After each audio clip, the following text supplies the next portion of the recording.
All right, what is going on, everyone, and welcome back to the CHB Podcast. Today, I'm joined with Relly back again, man. It's like your third episode in a couple months or something. It's like you're just becoming a regular member on this podcast. Yeah, it's fun over here. I'm not gonna lie. Because you know what, we got to say, best Cavaliers YouTubers out there. Mainly you, though. I think I'll give you the crown. Aw. I wouldn't do the same, but man, I appreciate it.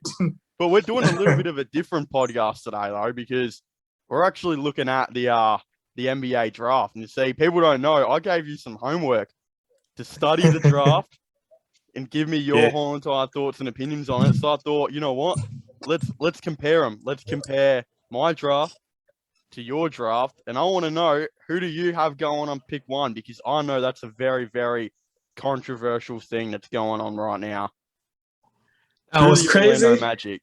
Yeah, let me know. It's crazy because the last time we was talking about it, we was talking about what they shouldn't draft at the time.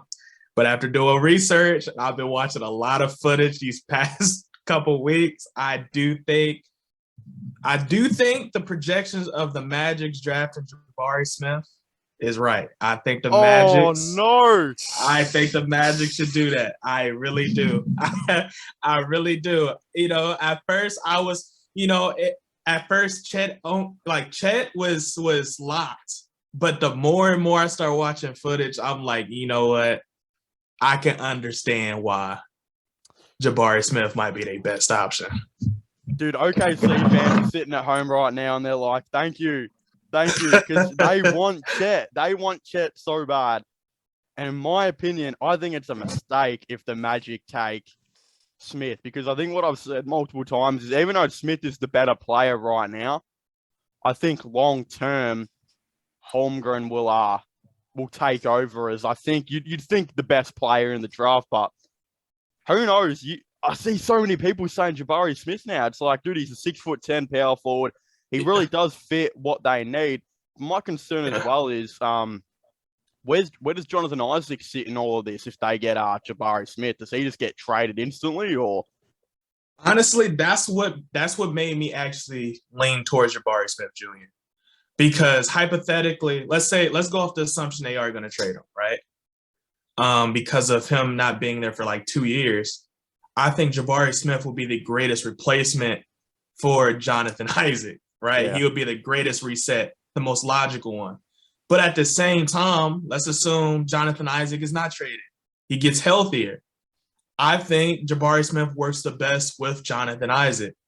Like, even with who's the other small forward they have that actually had a pretty? I think he would complement him too as well. I think you could actually put all three of those players on the floor at the same time, and I think that gives the Magic's honestly a very diverse lineup. Like I think it's made for the Magic to do it. Honestly, I can see them go with Chet. Don't get me wrong, but I think Jabari Smith, Jonathan Isaac, and Frank and what'd you say? Franz Wagner, yeah. I think that's perfect, honestly. Yeah. I'd really like what you said there with Wagner, Isaac, and Smith all being on the court at the same time. But they've got so many guards, and I feel like they need to trade one of them. But Magic fans don't want to trade Markelle Fultz. They want to keep him. And I have that issue. I feel like we've spoken about this, where I think he needs to be traded, but they're out here saying he's their best player right now. He helps them win the most games. That, for sure, could be true. But in the same time, what is the point of having Suggs on the team? You're going to draft him at pick 5 and tell me you're going to play him as the backup 2 next year. And Cole Anthony as well. Like, those two players need to be playing, I think, 30 minutes a game, especially if they want to develop. You can't do that if you've got Markelle Fultz there and you've got all of these now wings and forwards on the team. I just think it's a bit of an issue. And then the other thing is too, what's going to go on with their backup center, because I reckon Mo Bamba, he's gone. Like, I don't see him staying. I think Wendell Carter in the league, I don't know if he's a starting center. I really liked what I saw from him this season at power forward. But having him as your starting center with no extra help in the interior is a big worry to me, because I think he and Mo Bamba was able to help out in the interior when he could, and I think that made it look a little bit better than it possibly was. I think in theory with that part, I think Wendell Carter, even though, yeah, I agree, he wouldn't be the long-term center for them. But if this goes how I kind of imagine it, I would actually put Jabari Smith 2-guard, Franz Wagner at the 3, and then Jonathan Isaac at the power forward because he's a really great defender. And yes, they still may have some problems in terms of interior, but in terms of passing lane and just players not even really making it very hard for them to even get inside there, I think that would probably be the planet or the theory behind having, because Jabari Smith Jr., he has a 7 feet wingspan. Yeah. So and Jonathan Isaac got long arms. So like all of them. And then I think that gives a player like Cole Anthony time to excel, because I agree with you. I think Markelle Fultz is out the door. I don't see why Orlando would really be high on him, because you also got the other one that y'all just drafted too, Jalen Suggs. Yeah. Like, you can't have Jalen Suggs, Markelle Fultz, and Cole Anthony excel on this team. I don't think that works. Suggs has got a good wingspan as well. You could be, if you take Smith, you could be building a really, really good perimeter defensive team. Like Suggs there at the 1. If he plays minutes there this year, Wagner at the 2. I think Isaac would personally go to the 3, because I don't think Smith, I don't know if he'll be capable enough to go with small forwards in the NBA. I think that would be more, that's something that Isaac, Jonathan Isaac would do. But either way, I don't know if it matters a whole lot. But yeah, you'd have Smith there too. The perimeter defense, I think, yeah, you definitely just be banking on that would carry, I think, your defense in games, and just hope that the interior doesn't get tarnished too much. But I like it. We're already starting off a little bit different. Yeah. So yeah, I would have gone Holmgren, but I guess I'll explain why with the second pick, because I'll have Jabari Smith going. And I'm guessing you got Holmgren? For number 2, yeah. Yeah, and Holmgren on OKC is what they are praying for, I think, because dude, can you imagine that team? Like, you've already got the 3 above average height wings and a guard, and now you bring in Holmgren as well. Like, offensively, they could be absolutely insane. You probably need to get like a defensive power forward that can shoot threes, but damn, I don't know. Because I'm about to say I did. And that's another reason, too, I was like, I couldn't see Chet going number 1, is because realistically, OKC needs Chet more than Orlando needs Chet, right? And I understand, Chet would probably be a clear favorable successor to Wendell Carter, and all the centers that they don't really, have complete faith in. But I think they have more sustainability as much as the short term than the Thunder, because they don't really got a center.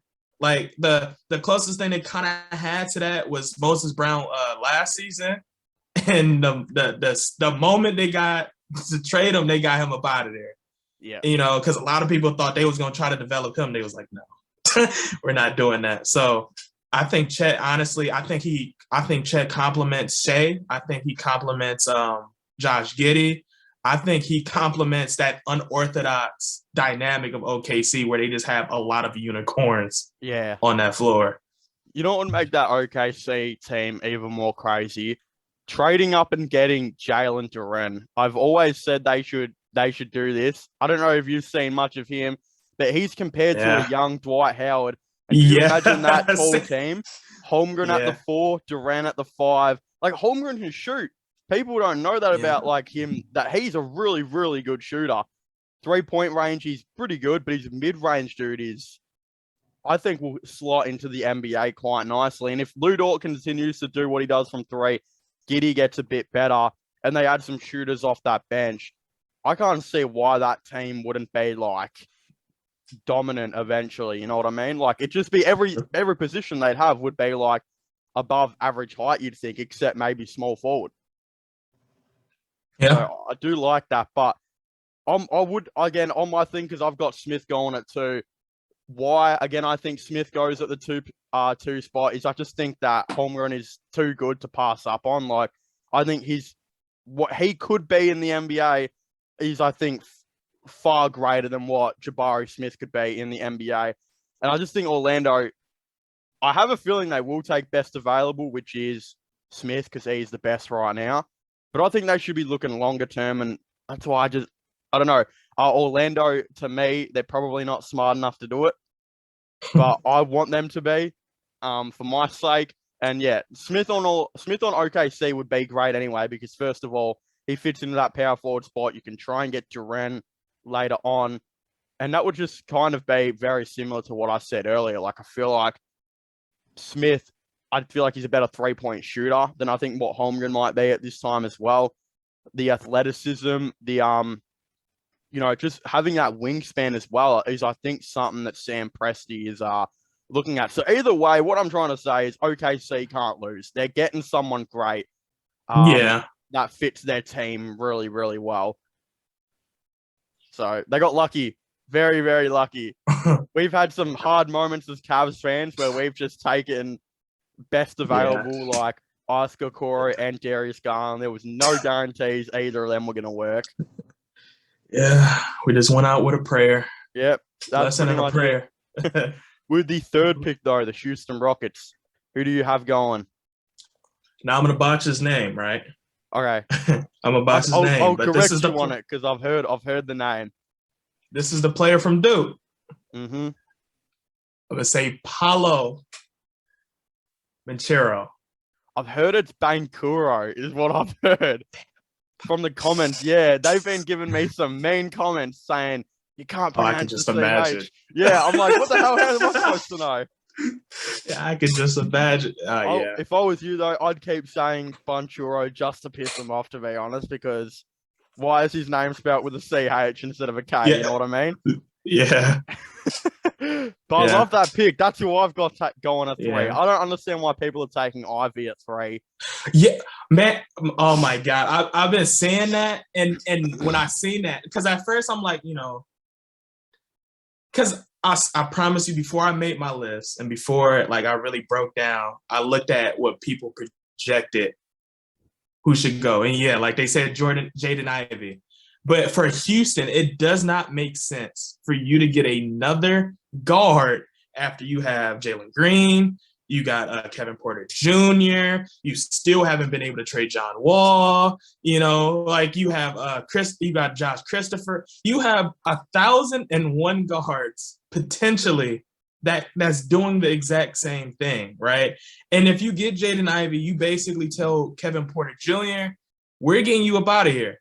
Yeah. And he will request a trade, because that's the type of guy he is. He'll throw a meltdown. He'll bash someone up in the locker room.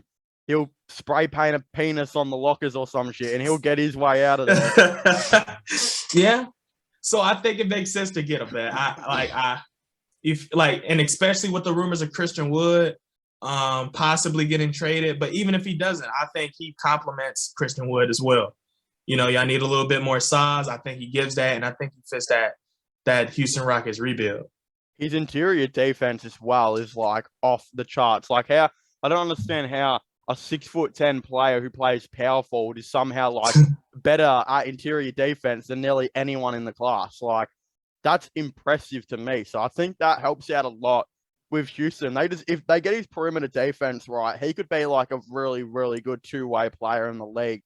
Some question if he's fast enough to do that. That could be an issue as well. His scoring is really good, though. His athleticism is really good. I've even seen someone say his workouts have been that good as well, that the most Orlando Magic move would be to take him at 1. It's the most Magic move ever. And imagine if it happened. Imagine if they took him at 1. That would be funny. I'm just saying. That would prove me and you wrong. We'd just be sitting here looking like absolute clowns now for that. Please, Orlando, don't do that. Yeah. Please. Yeah. Yeah. It's a disaster waiting to happen. They could have just had the third pick. The NBA gave the wrong team the win when it came to the draft lottery. Yeah. So that's all I gotta say. Yeah. Houston Rockets. I'm taking Banchero as well. I think that makes the most amount of sense, unless he's off the board. Which, I mean, I wouldn't be surprised if OKC did it. I would be like, okay, clearly OKC have a purpose on why they're doing it. But if Orlando do it, I'm sitting here like, what are they doing? They're not thinking. There's two different GMs. I much trust the OKC GM over Orlando. I mean, look what he did with Josh Giddey last year. Someone said Josh Giddey's weakness was basketball, and people were like, low key, people don't realize how racist they are at times. Like, people were just dissing this guy because he was Australian. What does Australian have to do with him playing basketball? So I'm going to stand up for my boy. And yeah, Sam Presti clearly made the right decision last year. And I guess OKC fans got to hope he does it this year. Unless Orlando. But yeah, pick 4, the Sacramento Kings. This is probably the hardest pick in the draft. Everyone and their dad's got someone different going on at this pick. I think I know who you might take. I've got a little bit of a different one, so I'll hear you out first. You think so? Because you said this day before, and I think this is the only player Sacramento can draft right now. Oh no! Okay. I think he compliments Sabonis. No! Oh no! All right, you go. I think Sacramento got to take the chance and draft Jalen Duren. What? Jalen Duren at pick 4. At pick 4. I would draft him at pick 4 for Sacramento. I'm sorry for all the teams that thought they was gonna get him at 7 and 8 and 9, but I'm picking him at 4 because oh my god, this I heard that Dwight Howard comparison, and then I watched him play, and I kept watching him play. Yeah. He's Dwight Howard, and the crazy thing is he can shoot too. He's got a good mid range. He got a nice look. Man, his energy on defense is crazy. I literally seen him from the full court line chase a guard from the start of the inbound all the way to the perimeter, and he still shut down the shot. I think Sacramento, even though they got Rashad Holmes and he beat his situation, his scandal, I think Jalen Duren is a way better fit on Sacramento than Rashad Holmes. I agree with that. Long-term, short-term, I think he's the best. At 4, that's the best possible player. They don't need Jaden Ivey. They do not need a guard. Maybe you take a chance on Keegan Murray, but I'm taking Jalen. I'm taking Jalen. 10 times out of 10 for People have Sacramento. Jalen Duren going at pick 12 in this draft, and you've done the high flyer at pick 4. I don't mind it. I would say pick 7 for him because I think someone's going to trade up. I don't know who it is. Someone is trading up to get him. I think it's OKC that get him in the end. That I've been saying it for a while.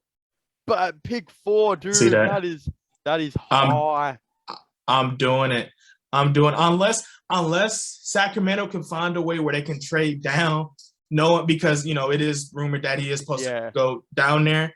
But if they don't have confidence that that's going to happen, and confidence that they can get a trade during the draft, to trade down, I'm picking them at 4. I'm not taking that chance because I've been looking at a couple of teams. There's a couple of teams in that top 10 that could right now use Jalen.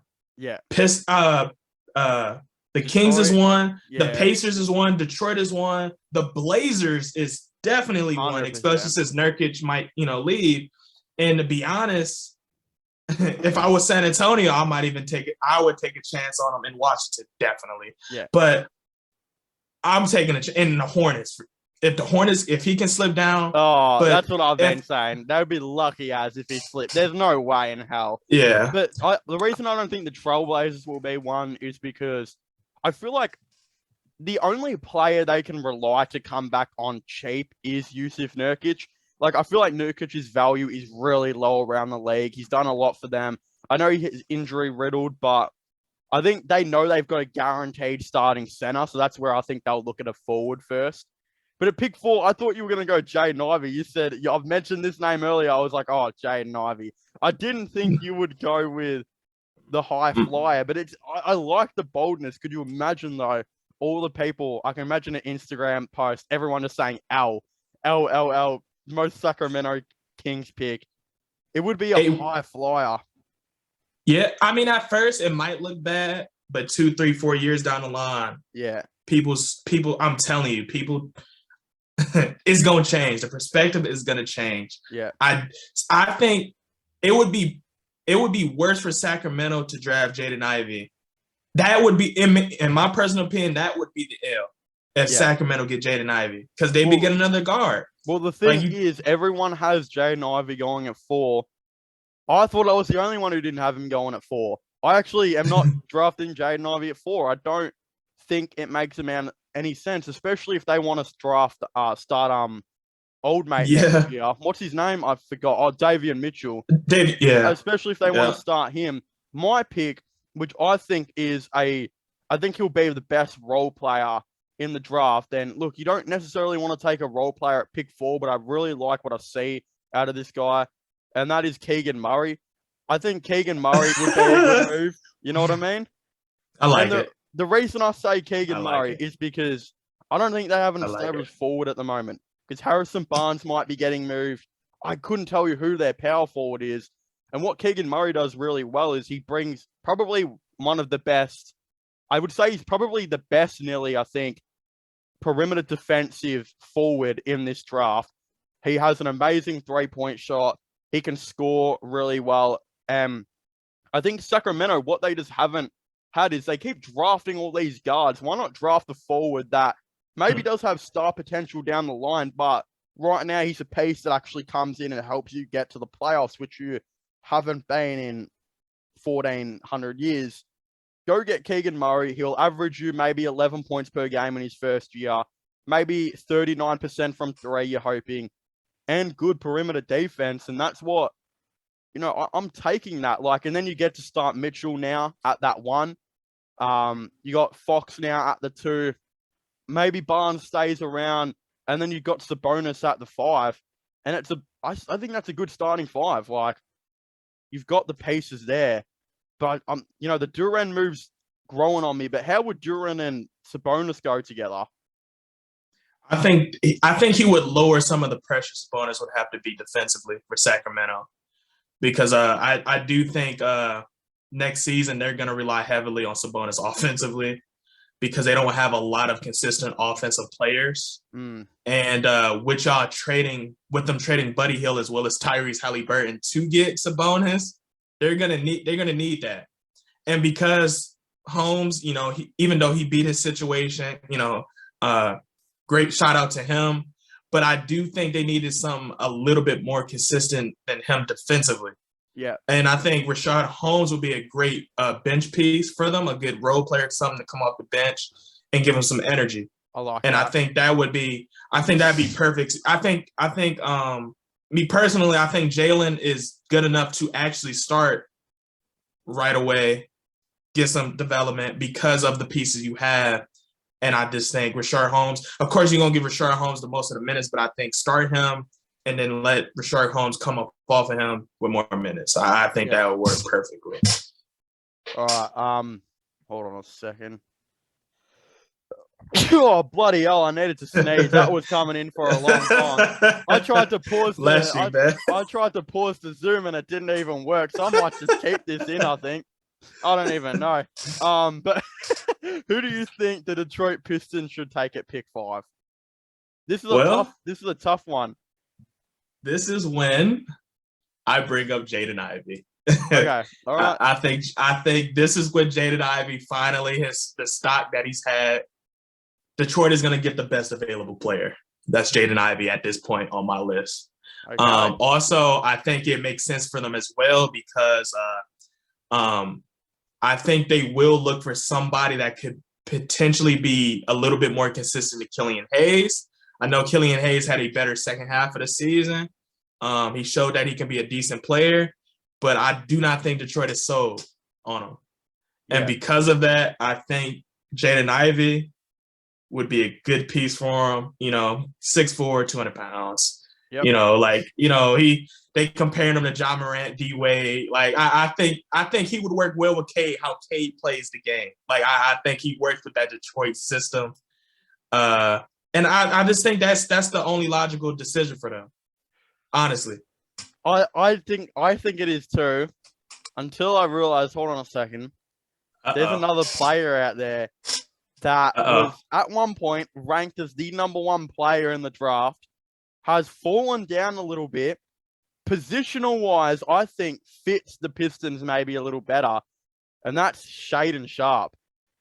6'5", 6'6", wing player who can definitely, shot create, which is something I feel like the Pistons don't necessarily have. I feel like they need a shot creator to come in, and I was thinking Jaden Ivey, I don't know how much of a shot creator he necessarily is, and my thing is too, though, if you bring in Shaedon Sharpe, you give Killian Hayes another chance. Because as soon as you bring in Jaden Ivey, you automatically kill Killian Hayes' career in Detroit, I think. You make him a backup point guard that plays 20 minutes per game. If you bring in Shaedon Sharpe, then Killian Hayes is playing 27 minutes or more next season. And look, he did a hip flexor in his first year in the league, which is, I think, touted to be one of the worst injuries, if not the worst, you can pretty much do. I mean, players have barely ever recovered from it. Isaiah Thomas' career got ended from a hip flexor. It's pretty bad. But Killian Hayes, I don't know. I think if his defense hasn't seemed to slow down a whole lot, he does all that right. If he can get his offensive game going on, then that's really the thing that Killian Hayes lacks, right? Is just being able to shoot and all that type of stuff. He's got the defense there. His playmaking isn't half bad. I think Shaedon Sharpe, he shot creates really, really well. And what some people are saying is Shaedon Sharpe has the ability to be the best player in the draft. Legitimately nearly the best player in the draft if he puts it all together. I don't think he'll be good for the first, couple years of his career.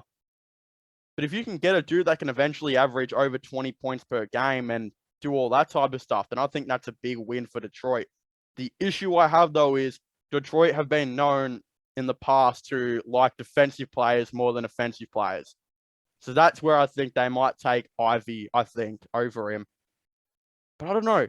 They're also potentially losing Jeremy Grant next year, which means they'll be looking for a new power forward. But I think what's his name will just slot over to power forward. And then they'll be looking for a forward/wing. And that's where I think, Shaedon Sharpe would be an interesting one. I like that. I would have never assumed you was going to pick him, honestly. That was a curveball for me. It's different, isn't it? That was a curve, yeah. I feel like it's a risk Detroit might need to take, though. I mean, if they get Ivy, to me, the basketball in Detroit won't be that entertaining. If I was a Pistons fan, I'd rather see Shaedon Sharpe just chuck up shots and at least try and do something. But I don't know. I think Jaden Ivey's such a good player, but I think that the next team at pick 6 should be the team that gets Ivy. And that's the Indiana Pacers. That's the team I think needs to go Jaden Ivey because defensively, they've been such a defensive team for so long. I think they would rather play Halliburton at the 2 in the future. And could you imagine that duo defensively, Halliburton and Jaden Ivey? Stop. Just get out of here. That duo defensively would be insane. And they can both shoot threes decently. Ivy's not a great playmaker. That's where Halliburton comes in. I think Halliburton makes for the lack that Ivy doesn't. And I think that makes the most amount of sense for Indiana. Who do you have? You've actually made me change who I wanted, but it's not Jaden Ivey. Originally, and it's a quick little swap. Okay. So a little teaser for the 7th, but I'm gonna actually go now with the 6th pick to compliment Tyrese Halliburton because I think Tyrese Halliburton could get the best of him. Oh, this is where I might draft. Are you taking the early bird on Dyson Daniels? Yes, Whoa! I am. Yes, okay, I am. Okay. I'm going all in. At first, I had Dyson Daniels a pick down. I had him going with the Blazers because I thought about it. Ooh. But now I'm thinking about both teams, and I'm gonna swap who I had 6 and 7. I think Dyson Daniels with Tyrese Halliburton will be entertaining. You have Dyson Daniels, who's 6'7". He's 195, 6'10" wingspan, shooter. He could I'm telling you, with Tyrese Halliburton, if Buddy Hield can work with Tyrese Halliburton, I think Dyson Daniels can too. They Pacers already said they all in with Miles Turner. We'll see for how long. Yeah. They got some decent pieces. They probably gonna move on with TJ Warren. They can make something happen with him. And I feel like they still got Malcolm Brogdon. So that they got a lot of capital down the line. He's getting traded. Yeah. I don't know who for, but he's getting traded. So I do think a Tyrese Halliburton and Dyson Daniels and Miles Turner team for right now would be very, very entertaining for Indiana. I think that would be something exciting to see. Wow. I'm all in with that. So you've done a bit of a Sam Presti here. You're taking the Aussie at a lot higher than because some people have him. Like I personally, I think I've got him going at 10. And some people have him going at like 12 or 13. Yeah. There was a rumor the Cavs are looking at him on 14, and you've gone with him at pick number 6, right? Yeah. Yeah. I got something special for the Cavs too, for sure. But so, I got him going 6. Josh Giddey, the Aussie, went at pick 6 last year. Dyson Daniels, the Aussie, going at pick 6 this year. So there you go. I like that. I mean, supporting the country. I like it's good to see. But I like that move because I had them taking a point guard as well because I think he goes with Halliburton. But I feel like if Jaden Ivey is not on the board, like let's just say Sacramento and they take him at 4, which is very possible. That would be bad. You're looking now at a no point guard on the board, and that's where you would take Dyson Daniels, who, for those at home who don't know, terrific perimeter defender. He's a great rebounder as well, like a point guard that can definitely go and get the board, which I know a lot of people don't necessarily look at, but he's also got veteran experience now. Like he had the decision to play NBL for an Australian team or go and play in the G League. For some reason, he picked the G League. I'm not too sure why he went that route, but he did that, went and played for whatever that team was called and played against grown men. He has the same, experience as when LaMelo Ball and Josh Giddey played in the Australian League. RJ Hampton as well, playing that year, in front. He's done that. I think he'll jump into the NBA. His playmaking should improve. I think it's about 4.5 assists per game, which is not bad. Definitely better than Ivy, I think. And his perimeter defense is the thing that gets me. Like, it's one of the best, I think, in the draft as well. So I like that pick by you. I think that's really good. But pick 7, Portland. Who do you have? Because you got me to swap. Yeah, okay. This is where I'm going with Keegan Murray. Ooh, okay. For some reason, Keegan Murray, I forgot the other person I said he's a hybrid with, but he reminds me of a lot of Kelly Oubre. And I think Portland can use an energy guy. Yeah. I think what I've seen with Keegan Murray, he's doing it all. Like, he really is doing it all at the power forward position. Energy, got the swagger. He got what you would expect from a Portland player. And yes, I agree. I do see like a very favorable role player like a Kelly Oubre, but I think that's what Portland needs, right? Because if these trade rumors is right, that Dame might potentially get maybe a Beal, maybe a DeAndre Ayton, or a Zach LaVine. I think he complements with any of those players I just named, and even if they don't get any of the 3, I think he complements a young gun and Fernie Simons that may be the successor of Dame. And I think that would be really, really exciting to see for Portland. I think that would be a great move for him. I think Keegan Murray is the best fit for them, probably in like the whole draft. But as I said earlier, I think Keegan Murray is too good to drop down to 7. So I had him going at 4 because I think Sacramento are in a similar situation where Keegan Murray complements everyone they've got, similar to how he would complement everyone Portland have. So I do like it. I don't know. It's tough. That's a tough one.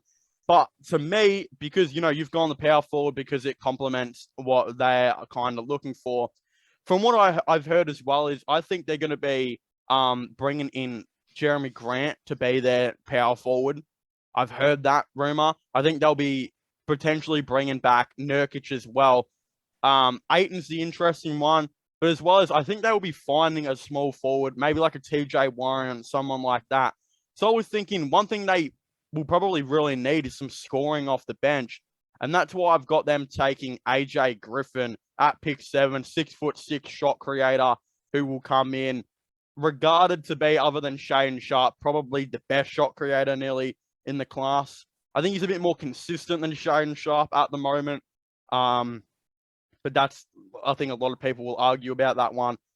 But AJ Griffin, he brings a lot of scoring off the bench. He'll come in, probably average them around 13 to 14 points per game, I would assume, in his first season. Probably maybe a bit less because he's only a rookie. But I think the Portland Trailblazers will get their starting 5 in free agency, and they'll get their 6-man or their scoring in the draft. I think that's where they'll look at. People still forget they've got Josh Hart coming off the bench. That's pretty crazy that he's still there. Whether he gets traded or not will be a tough one. But yeah, I like this move. I think both players that we've got going on, they can't go wrong. You bring in Keegan Murray, he complements everyone that they sign or trade for. And then I think you bring in AJ, if you were to bring in AJ Griffin, he really does fill in that shot creating that I think they will definitely need somewhat off that bench. So yeah, any other compliments on Portland do you have, or is that it? Are we just going to yep? I will say if they can't get because I do like Adrian Griffin, but I do think he might not. I don't think he's gonna get picked that high. Yeah. But if they don't get Adrian or they get Keegan Murray, I think another good player to eye would probably be like Mark Williams. I think they can use another. At pick 7, I think they can use. Wow. Yeah, I would try him out, but if they were to do that though, Williams maybe. That's why I was gonna go with that. I would draft down, try to get some more assets, because especially if you really are gonna do those other trades, you're gonna need it. And then I would get because if we're assuming Nurkic is probably, because I really think Nurkic is gonna go, they might try to get a sign and trade off with him. But I think for Portland, the positions you have to eye that's best available is small forward, power forward, center. This is where Portland has struggled to really satisfy in a very long time, especially once they lost to Marcus Aldridge. So I think, yeah. If Jalen Duren's on the board, though, do they maybe look at him? Because remember, I still got Jalen Duren available. If he's available, which I do, if he's available, like Portland has to take him. Yeah. Because I think he would be the best center, well, outside of Chad, but the best, like, just traditional center, while at the same time, he's not even really traditional. He's a hybrid, like Dwight Howard. I think that's where he got that, like, because I think he's probably the best all-around defender at that center position. Yeah. He can score. He's stronger than most players. Like, he has probably the most relatable NBA body already.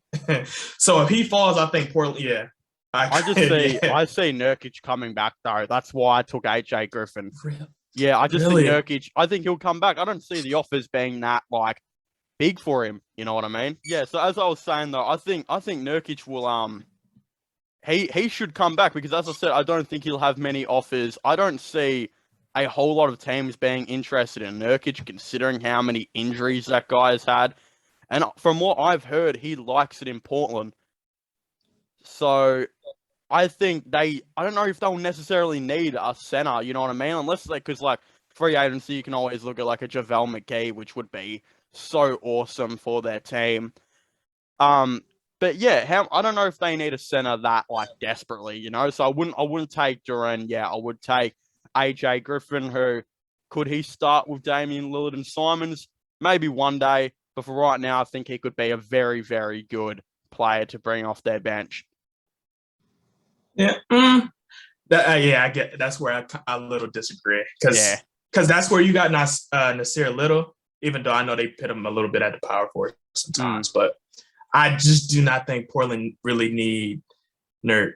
Like I do understand his value. His value is diminished because of his health, but I do not think re-signing him in any type of capacity will be in the best interest of Portland.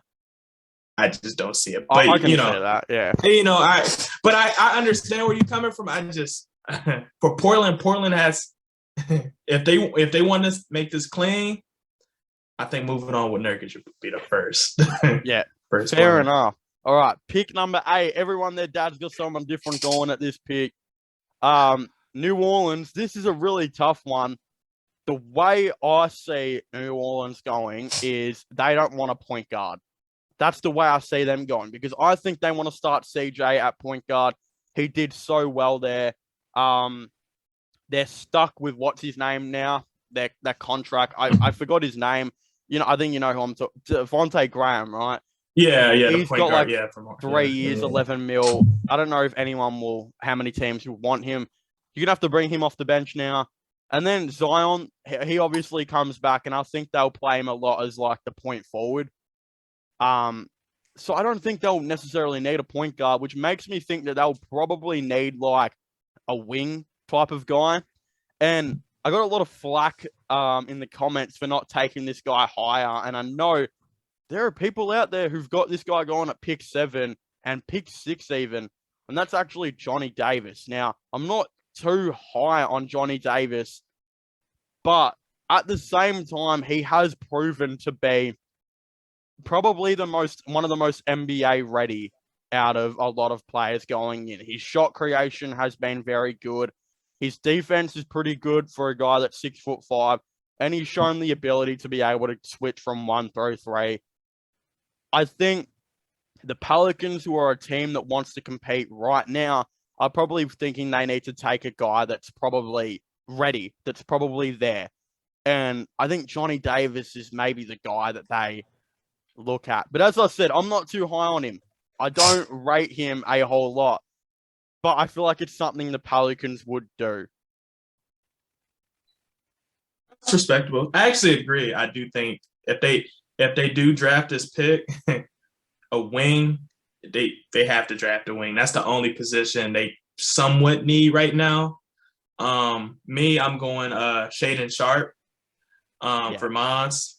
I think for the time being, I do think he helps out. It's kind of hard when you really like you said, when you look at Pelicans roster, you got Val, you got Jackson Hayes, you got Zion coming back, you got CJ, got Devontae Graham, Brandon you got Ingram. Herbert Jones, Brandon Ingram. So yeah, you have a lot of pieces that's not moving anywhere in terms of the rotation, especially the starting rotation, and you already kind of got your role players already set in stone now because of last season. So I guess a wing, I think that, I agree with you 100%. 100%. I think, the reason I obviously didn't take Shaedon Sharp is because I've got him going higher. But if the Pelicans can land him, that is a steal of the draft. It would be considered a steal. The other thing is this is a very tradable pick. This is a pick that teams will be looking to try and trade up to get to. Like, if Durant is on the board, the Thunder are trading up to this pick. That's the realism of things. It will be a pick that a lot of teams, I think, look at. And I think that's what Pelicans fans are aware of. I think anyone who's interested in the draft, we're all kind of aware of. And this is a tough one for us because, we really don't know if they're even going to be having this pick at the end of the day. But I guess, you're kind of going best available. I'm kind of just saying, who I think the Pelicans would kind of take.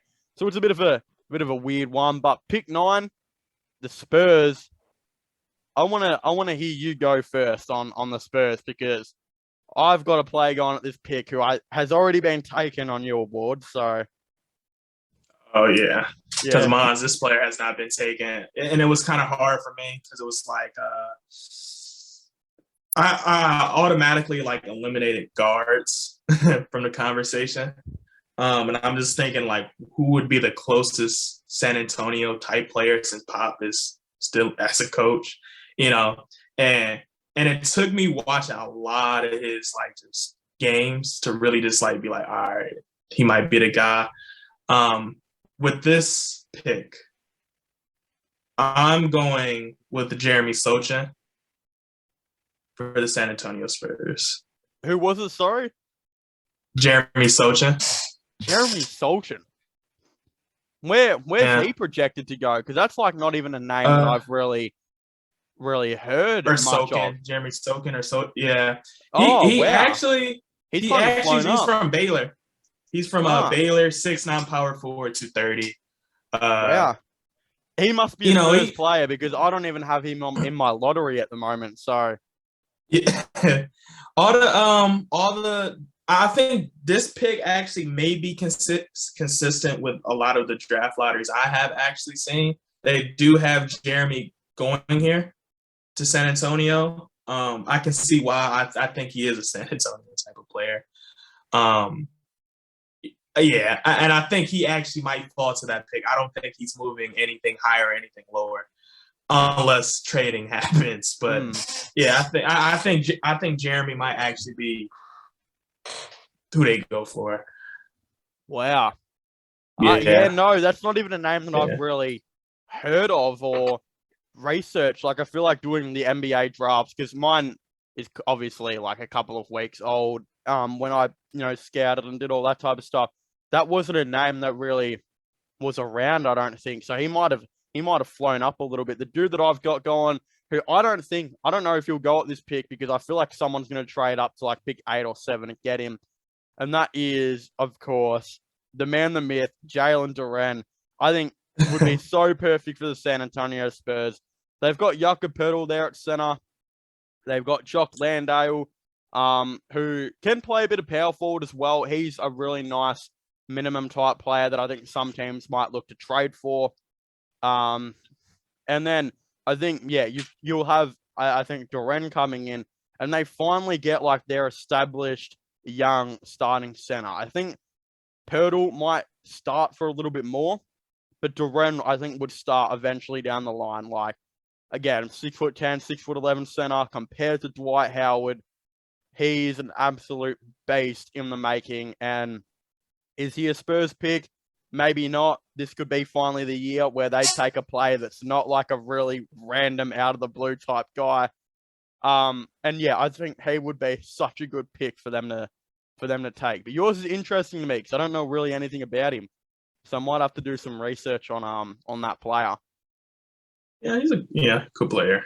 He's probably the most traditionally sound at his position out of all the players. Yeah. But I like your pick too, because if San Antonio get him, that would bring some well-needed excitement in San Antonio. Yep. Well-needed. Pick number 10, the Wizards. Who do you have going? This is where I pick Johnny Davis. Okay. This is where I pick Johnny Davis because they need a guard. they need a like, even if Bradley Beal stays, which may actually be likely, the more and more rumors I hear, they need another guard. They need a point guard or two, but they really need a point guard. Because I was looking at their roster, I'm like, dang, they really don't got no. Yeah, no, they anymore. might just play Bradley Beal as like the point guard again. I feel like that's what they kind of did last season. So, but the problem, I don't want Bradley Beal running the one at all. Because they kind of, like you said, they tried that and that wasn't really successful. It wasn't because that's not what Bradley Beal does.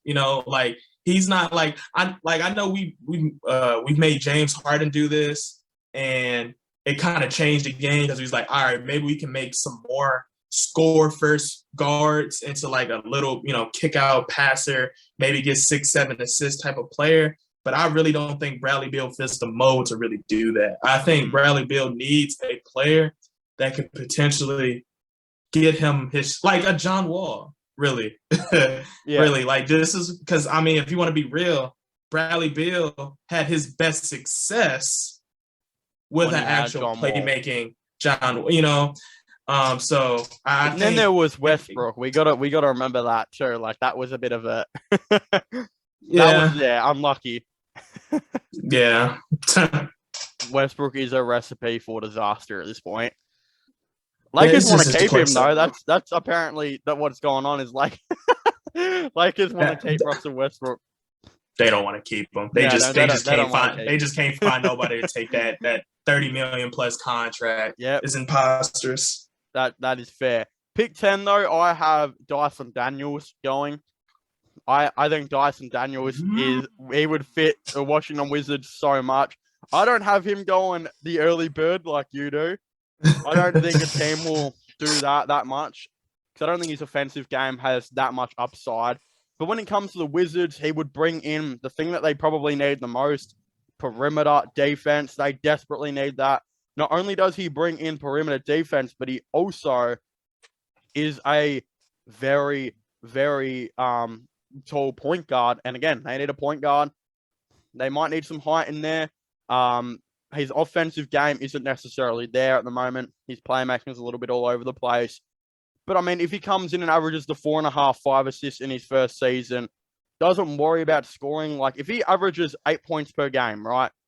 Who cares? As long as he defends that perimeter and play makes, then you're looking at something special over there. You'd have him at the 1, Beal at the 2, after you're at the 3, Kuzma at the 4, and at the 5 you would have Kristaps. Of course, interior defense is going to be pretty crappy at times. Perimeter defense is even. I don't even know if I like it that much, but bringing in Dyson Daniels will definitely help out quite a bit there as well. I think it's a perfect pick for Washington. I don't know if they can get more of a better player to come in than him. So, yeah, that's respectable. Yeah, I like that. Yeah. Johnny Davis is good, though, too, because they do need a guard. But if they bring in Davis, does that mean Beal goes to the 1, or do they bring Davis off the bench? They bring Johnny Davis off the bench. Yeah. Because they're not going – because I would not, and I repeat, I would not have Bradley Beal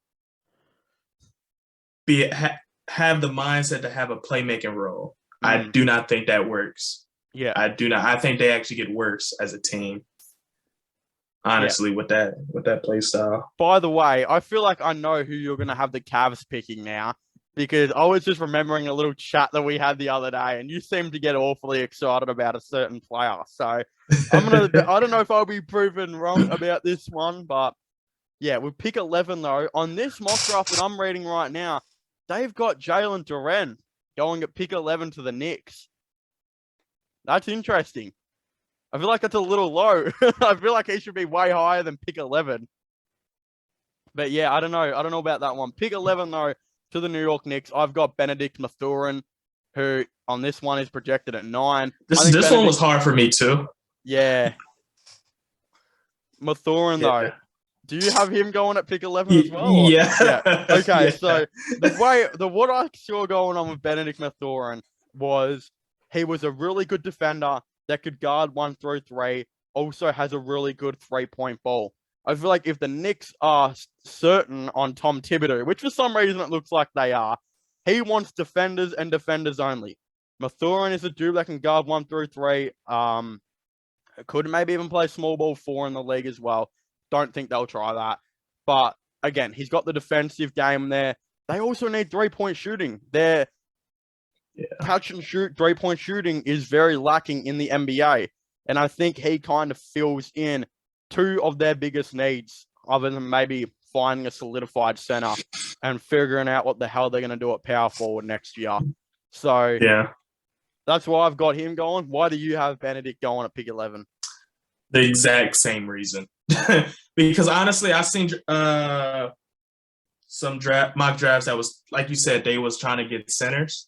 And one of them was Jalen. The only problem I had with that, even though I could kind of see it, is what are you doing with Mitchell Robinson? Like what are you like if you get him, does that mean Mitchell Robinson is gone? I think Mitchell Robinson is going either way, to be honest.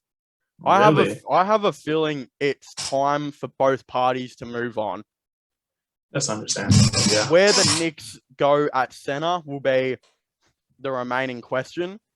But yeah, you've raised your hand on the Zoom. Do I have to answer a question here? It's saying Relly Hall has raised his hand. I keep doing that. I'm trying to stop, but I'm like, dang, why do I see the little? I'm like, I know why. I know why. Yeah. So yeah, I think we both agree this is good. This is one of the first picks we've like fully agreed on because we've tried to, all of our players are going in different spots.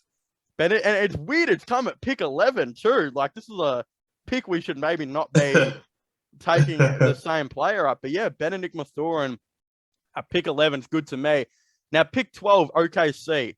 This is the pick probably in the lottery that doesn't matter because at the end of the day, OKC are going to try 100% to try and trade up. I could see them trading into next year's draft and just stacking in and like really going hard at the like top 10 lottery next year.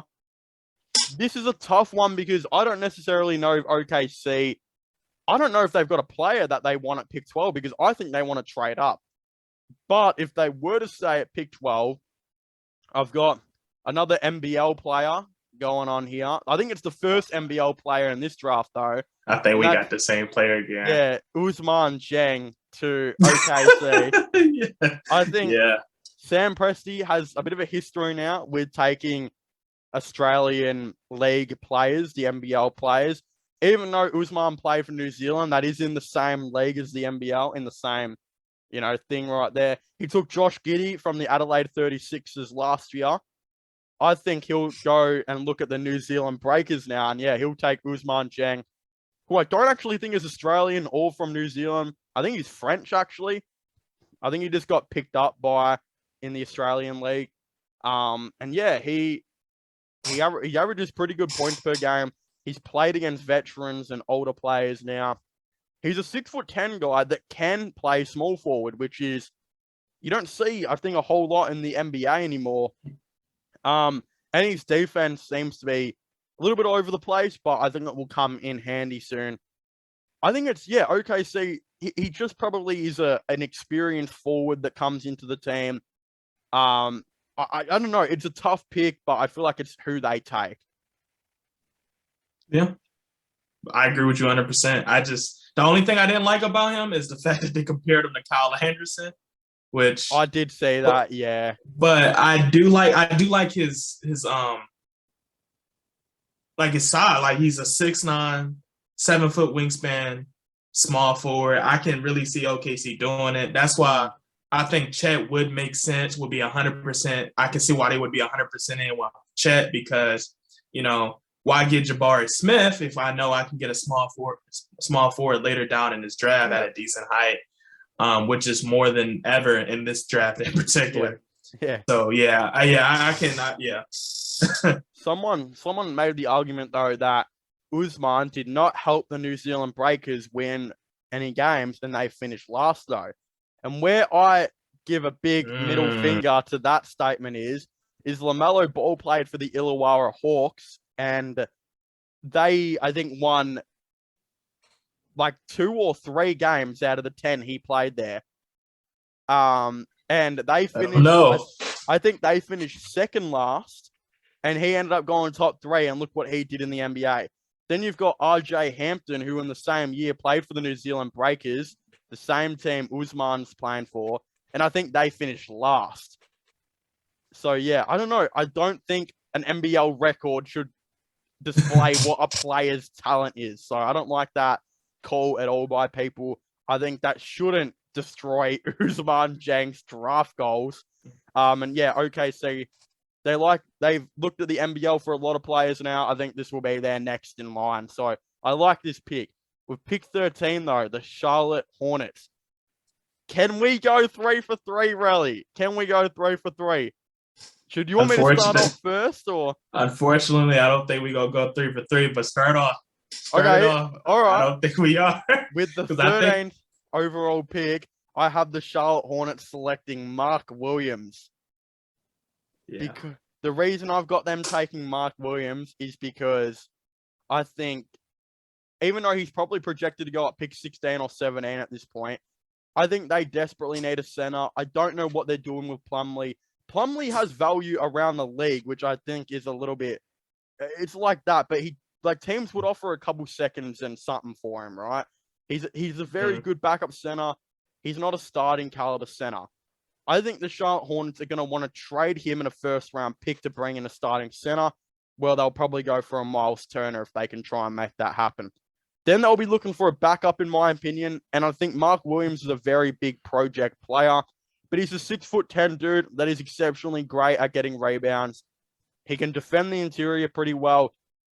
He's just not great at a whole lot of other things yet.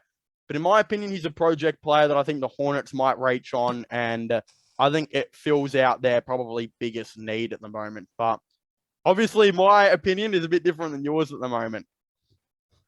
I'm just going to say, once we get to 15, it might get a little funny. But wait, because I know the Hornets... What are we stopping at? Because I was probably going to stop at 14. That's where I've kind of... Okay, so I will tell you my 15, right? All right. Well, yeah, give I actually had Mark Williams 15 because Hornets actually have the 15 pick as well. I see. No, which we was close. We were so close. Yeah, so close it was for the exact same reason. Yeah, but that's why I dropped him down because project player, DeAndre Jordan comparison. They do need something in replacement of Plumlee just in case he gets hurt because he hasn't been the most consistent health-wise. Montrezl Harrell, I don't think you're double downing on him as a starting caliber center. I've got to talk about Montrezl Harrell with you a bit later too because I was wondering if he would be a player the Cavs would target. So I might have to write that down for us to maybe talk about a little later. Oh, yeah, that would be great. Yeah. But, yeah, I do agree But for me, the 13th pick, I think the Hornets should draft Adrian Griffin Jr.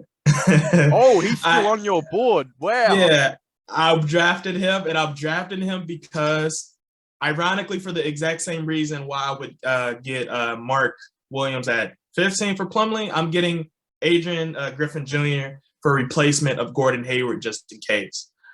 Yes, Gordon Hayward had a really great season, truth be told, and he went down literally at the end. He could not stay healthy at literally the very tail end. And because Gordon Hayward has a history of potentially getting hurt, I think Adrian Griffin Jr. will be the best successor to that. Small forward, great build, 6'6", 200. He's still got a lot to grow in my personal opinion. 7 feet wingspan. He got the potential. And he can, I think he can kind of, and he can kind of suppress some of the stuff you're losing for Gordon Hayward if he gets hurt. And I think Gordon Hayward would be probably one of the best players to kind of help him grow as well. Because I think in a way they have a very similar game, especially a younger Gordon Hayward in Utah. But yeah, I think that'd be perfect. When you say all of that though, because like I'm thinking now, the Cavaliers are one pick away from, because you've got him going all the way down to 13. Imagine if he dropped to 14 to the Cavs. That would have been a pretty big steal for us, I think. But yeah, I had AJ Griffin on all the way at pick 7. I think he's that good. I don't know. Maybe he might drop though. Maybe you're right. Might be a bit ambitious on him. I think he's talented.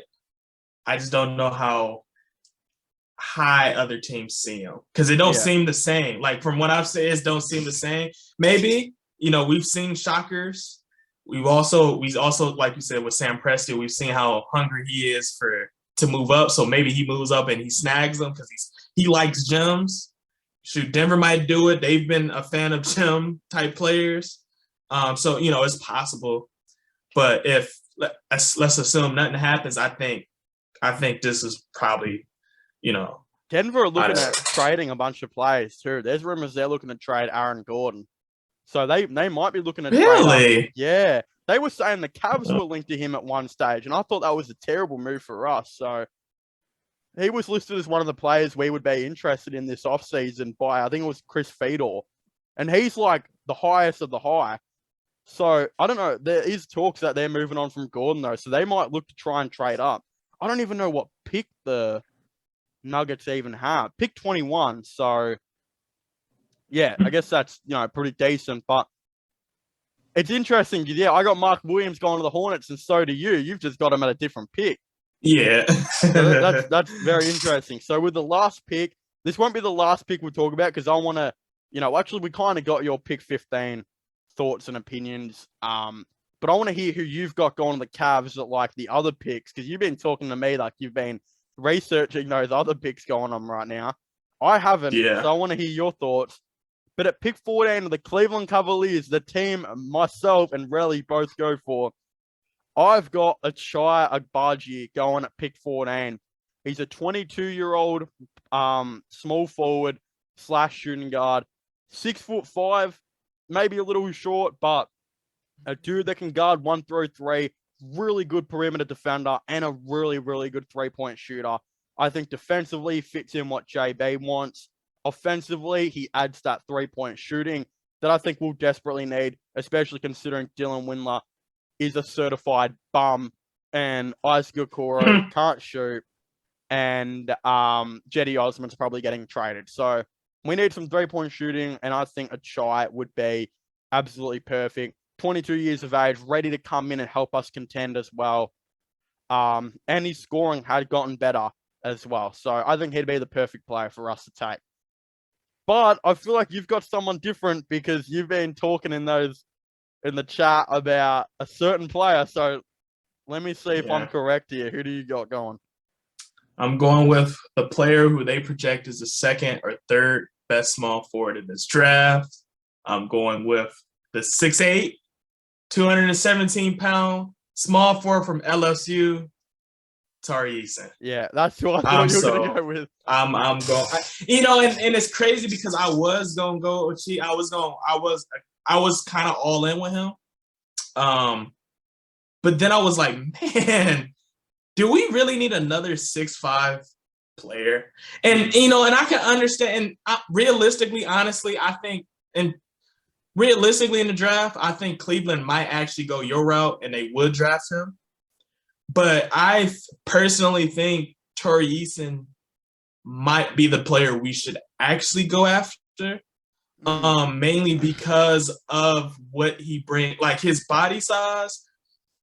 Now, I know a lot of people might argue, what's the difference between him and Isaac Okoro? I think he's a better playmaker, and I think he has a better potential to shoot the ball better from the perimeter. Tari Eason or Ochai, or both? Tari Eason, in particular. The only problem I've seen with Tari Eason, which may stray a lot of people away, is that sometimes he makes bad playmaking decisions. Sometimes. But the reason why I'm kind of like thinking that can be suppressed is because of how DG depressed. And because I feel like DG is going to have most of the ball handling anyway, I think that would take that away from him. But, I can understand why somebody would be like, nah, like that, but I do think Tari Eason is, I'm all in with Tari Eason. I'm not going to lie. Unless somebody slipped down, I think Tari Eason. Malachi would be a good option too. But Tari Eason, I'm all Tari in. Eason, though, is he a guy that could fall down in the draft? Because I remember a lot of people last year had Jalen Johnson going at like pick 13, pick 14, and he fell down to like 20-something where the Hawks drafted him and like didn't play him. Is Tari Eason, though, could he be a guy that falls down what we maybe try and trade up for or something? Or could a Chai do it? Because on this mock draft that I'm looking at, they do have Eason going at 15 and Chai fallen all the way down to pick 17, which is crazy to me. It has been mock drafts where Tari Eason at the very least would drop to 18 or wherever the Rockets was. I think that's 18 or 17. But that's the lowest they going because he is. I think he is the second best or third best small forward in that draft. And I can honestly see why. The size, the creativity, the finishing, the athleticism. Yes, he needs the improvement on shooting as well as his IQ at times. Don't get me wrong, but I just think he has the most potential based off of what he can do and his body type. Like when people like say that, like particularly like the Giannis type of players or those Marvin Bagley type of players or those type of players, I can understand with him why they would say that because realistically he would be the most realistic player to be a starting caliber small forward if developed. Yeah. But the caveat is he could be a taller Isaac Okoro with just slightly better playmaking. So it's like I understand the strengths and the weaknesses here with Terry Eason. So I do like that though. I think I wouldn't be like ashamed if the Cavaliers picked either one, to be honest. But watch them pick like Mark Williams or something. I wouldn't be happy with that. I don't think they'll do that. I would hope not, at least. But I want to know, who do you have going on in the second round picks, and is there a possibility for you that we trade up? Because on this mock draft that I'm looking at now, they've got some dude named Ryan Rollins going at pick 39. Oh, yeah, Toledo guy. He sounds like a wrestler, and he's from where you're from, right? So he's from the University of Toledo. Yeah, University of Toledo graduate. Yeah, I know him. Did you go to the University of Toledo? That's where I graduated from. How does that work in America? Do you just walk around and go, that man's going to be on $11 million next season? Like, how do you do that? Well, when it comes to like players for colleges, usually those players get scouted. So I'm not sure where he's originally from, but I'm almost certain he's probably not from Ohio. They probably had a recruiter sent him in high school. I don't know if he was a 4 or 5 star recruit. I'm assuming he was probably like a 3 or 4 star. Probably got a scholarship. Probably gave him the best like college package. Probably went down there, and then he probably just went crazy. Which I seen a little bit of him, not a little bit of him in person. Do you get to like watch him like play it? I don't know, is it after school? When do you guys go to your basketball games in college? Like, is it during lunchtime or something? Like, how does that work over there? Most of the basketball games are like in the afternoon, so like 6 or 7, just like actual NBA games. They usually it's very rare that it's a morning game. Football, I think I've seen that where football is usually night games though, isn't it? Yeah. But like I've seen probably like an early one like at 4, 3. Yeah. And when that happened, it was the professor be like, yeah, if you want to go see the game, you can skip today. It's okay. Oh, true. Because some of these colleges are football. Like I can just imagine, like O State, like that's a football college. Oklahoma, right? Is that who you're talking about there? No. O State, Ohio State Buckeyes. Oh, Ohio State. Yeah. So like that's a football. Those teams, I can just imagine if it's an early game. Go ahead, go to the game. People are probably watching this and are like, how the hell does he not know what O State is? And it's like, bro, we don't have like this type of college stuff in Australia. We have universities where some people go like 2 or 3 times a week, and they don't even know the people they're in the class with. They don't live there, they don't do nothing. So it's a very different lifestyle here. So yeah, there you go. A dude that's graduated from your school is going to the NBA. That's pretty. Yeah. I can just imagine Cleveland doing, because he's 2 hours away, so I can see them just scouting him. You should have given him the ring and asked him if he wanted to come on the podcast. Should have gone up to him in class or something. Yeah, I probably should have. Had I knew he was on the let me get an interview real quick. There you go. So who do you think? So we've got pick 39, pick 58, which is a come on now. Type pick. You got those two, and then you've got the potential of trading up and the Jetty Osman trade, all that type of stuff, which could all happen on draft night. What do you think is the players that we draft? Do we trade up? What's going on with Jetty? Give me the rundown. Jetty, I believe Jetty, he has to get moved. He's not a bad player. I just don't, like I said time and time again, I don't think he fits our system, which is nothing wrong with that. It's just he's not consistent enough for what we want, right? And now that Colin Sexton is coming back, we cannot afford for players not to be hitting shots and being streaky. We really, literally, we have to get whatever the best available and make them great. So I can see Jetty Osman getting moved. I just don't know for what. Maybe they get a second round pick. Well, for I would like Jetty. to see us maybe go, we'll give you 39 and Jetty Osman and we'll get 25 back.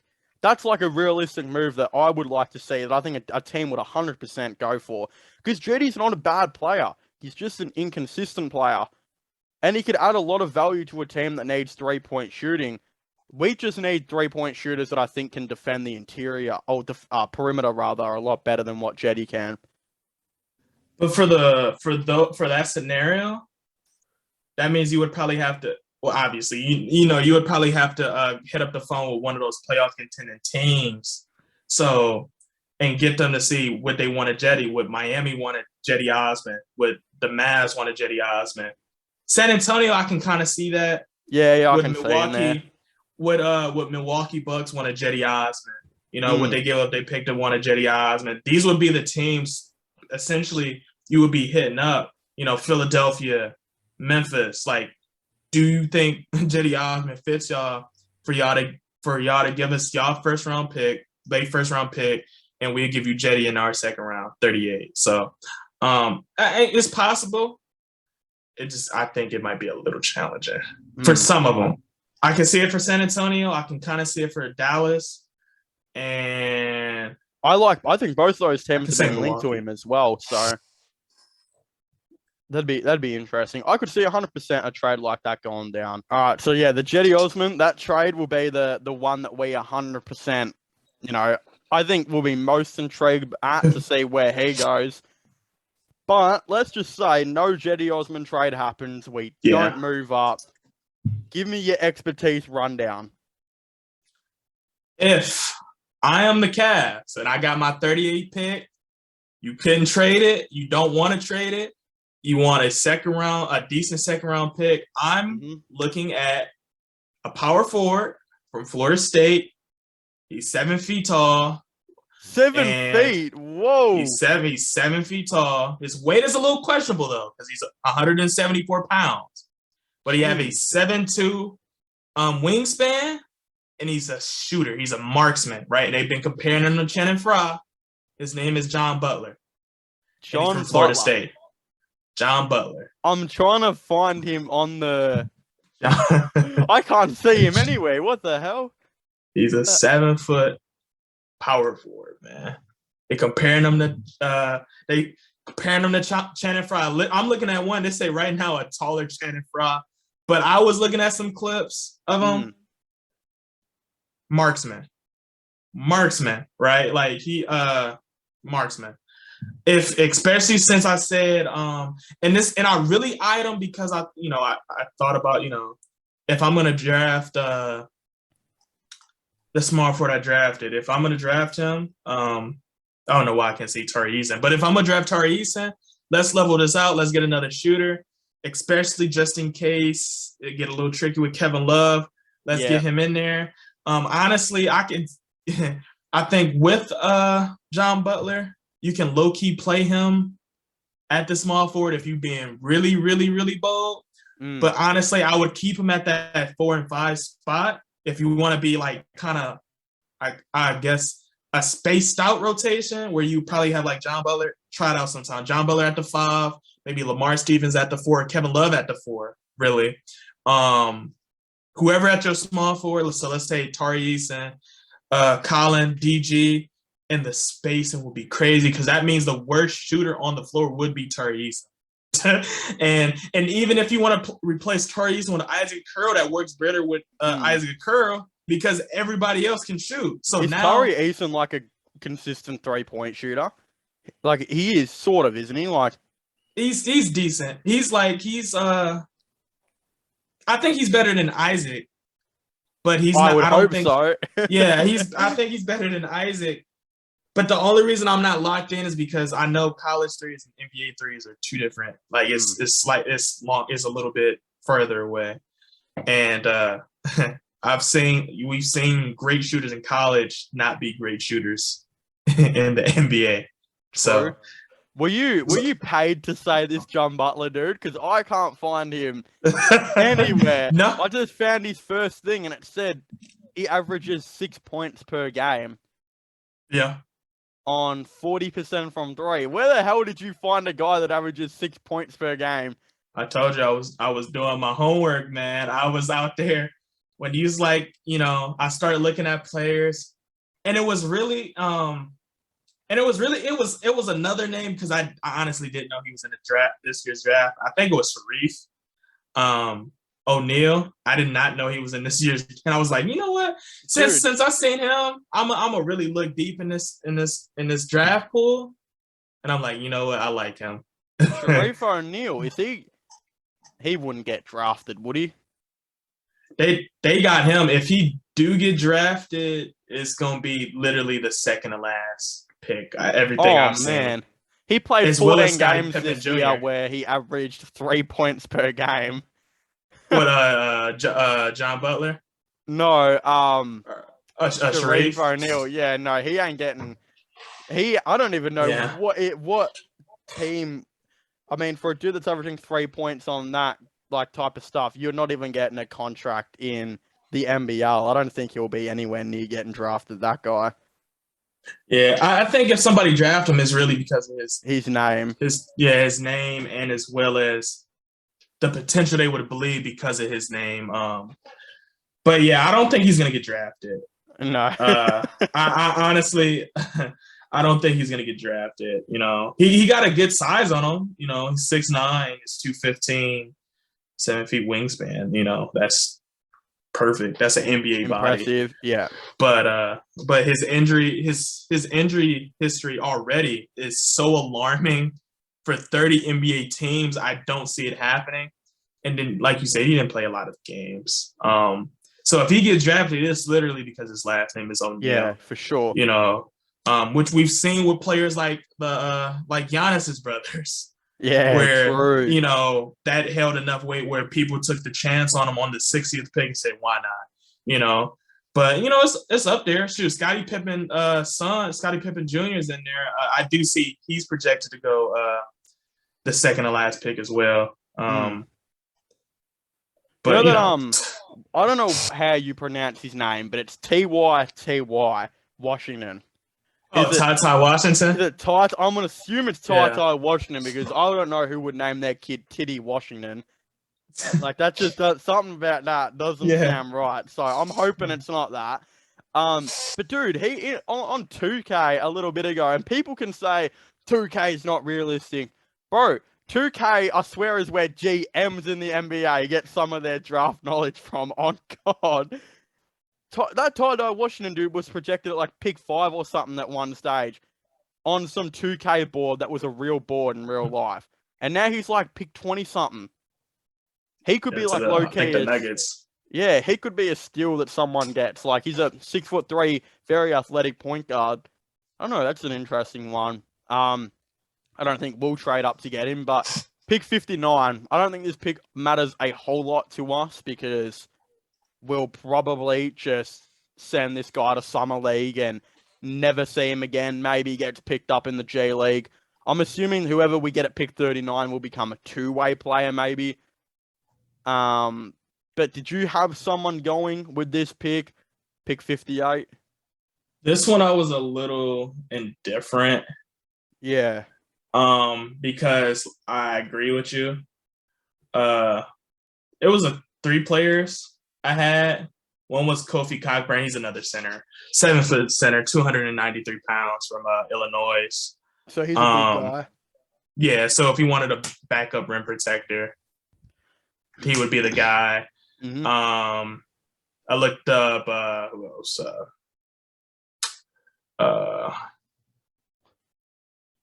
We could also do Jabari Parker, small forward. If he wanted to take the chance, he can shoot the ball really, really well. 6'8", 214 pounds from Colorado.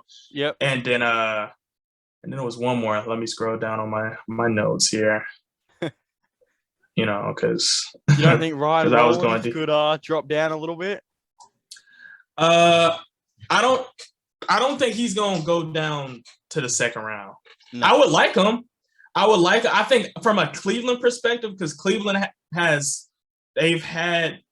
why we were so high with Obi Toppin once upon a time, only because he went to Dayton, and that was 3 hours away from Cleveland, 4 hours give or take from Cleveland. So So we like our Local players. homegrown. Yeah, we like those, and especially if they're actually from Ohio, we just love them because we just feel like the loyalty is there. We Mainly take a because lot of of Bron. players from like I feel like we definitely like really look at the Georgia area. You know what I mean? Yeah. Like I think Colin Sexton was from Atlanta, if I'm right. Isaac Okoro, is he from? Didn't he play? Yeah. Where's Auburn located? Where's that supposed to be? I think that's in Alabama, if I'm not It is? mistaken. So But it could be the But Alabama. Isaac played in. But I think he played in Atlanta though too. Yeah, so we kind of looked at that area quite a bit too. I feel like that's an area we kind of looked at a bit. But yeah, I think that will be. I mean, the draft is going to be interesting for the Cavs. I don't know what we're going to do. I feel like there's so many, much more different options than we've been able to do in previous years. But I think we'll kind of move on now. I wanted to ask you about the new Cavaliers logo. What do you? Oh, and I lied too. Okay. I lied. Wait, Oh, you can't even see. Yeah, you're in there. It's Auburn, Washington. So I lied. Washington D.C. No, actual Washington, the state of Washington. State. No way Isaac Okoro played up there. Yeah, that's what it's. Yeah, Auburn University. What? Yeah, I thought it was. So I lied. I really thought. Yeah, this he's whole time, from Atlanta. Yeah, this whole time I thought. Yeah, Auburn University. Auburn men's. Yeah, Auburn University. No. No, it says. No, it's Alabama. Yeah. No, so I was right. Say, no way. See, yeah, it almost made me question. That almost made me question my own. Yeah. Okay. Yeah. Alabama. Yeah. Because I'm like, you know what? That don't sound. Yeah. But yeah. My bad. What do you think about the new Cavaliers logo? Since I got it over here, it's decent. At first I had mixed emotions on it. They kind of went like a retro look. But I kind of don't like how thick they made that though. Like I don't like. I'm kind of miss a sword, and I'm kind of curious of what the jersey's gonna look like. I feel like they're gonna have an all gold jersey. But oh wow, that would be pretty. Yeah, I don't know about that. It's weird that we just color. like banish the blue from our logo and stuff. Like I feel like blue is such a big part of what the Cavaliers were. Like it almost felt like our main colors, and somewhat nearly ended up becoming the blue and wine. And then we still had the yellow, the mustardy yellow, which is now turned into. Are we calling? I mean, is that still gold? Because when I think of gold, I feel like gold is such like a 3D color. You know what I mean? Like it's a 3D color. That gold right there looks a little brown to me. Like it looks like a mix of gold and brown. It's weird. I like the logo, but I don't like how they, for some reason, got rid of the sword on the shield. It looks terrible. Agree with you. It's a shocking move. I wonder why they wanted to rebrand though. Like, you know what I mean? Like, I think because it's such like a fresh start. Like it's not LeBron's Cavaliers anymore. It's Garland's Cavaliers at this point. But it's like, but you technically did that with the logo you just changed from though. Yeah, because it's like Bron didn't really, he didn't really play with that logo in it, and it still felt to me. But that's one season. But was it really? Because I feel like a lot of people more so associate the Cavaliers logo before with Bron than the one we just changed from. Like I really don't think so. To me, so personally, it felt like LeBron had a lot of attachment to that Cavs. But that might have been because of the sacrifice, and that last season was like, that's like LeBron's greatest year, I think, in a Cavaliers uniform. Like, it wasn't his MVP years, but it felt like it was the year where that was the greatest ever LeBron I think we've ever seen. Some people will argue the Miami days, but to me, that 2018 LeBron was like peak LeBron. Yeah. Like, I can't believe he was able to carry that team to the finals, I agree. That was pretty crazy. So that's why I think maybe the attachment to that logo and stuff could still be there to some people. But Okay. yeah, maybe that's a different perspective on it. I like that they're rebranding, but I think people are like, oh my God, they're rebranding. That means we're getting the 2003 jerseys back. There's no I've heard. confirmation that we're getting those jerseys back. Everyone could come out very disappointed. For all we know, we could get a gold jersey that I think they will. so I think they will. here's a truthful thing, right? Now, this might get cancelled in America, like the cancel culture on this, but there was an Australian footy team, right? The football team, whatever, that wore gold jerseys, these gold Guernseys, and they were blasted online. People were calling them gay left and right.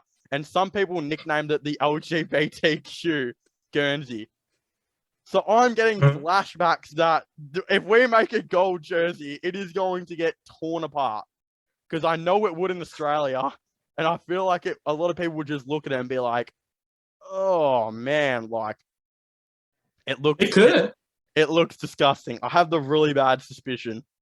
Because I think Mavericks I think they either had a gold jersey or they had like a platinum colored jersey. Yeah, I feel like I remember. And it was ugly and with the long shorts and stuff. Like it was just terrible. But I mean, I think in the States you can low key pass off with it now.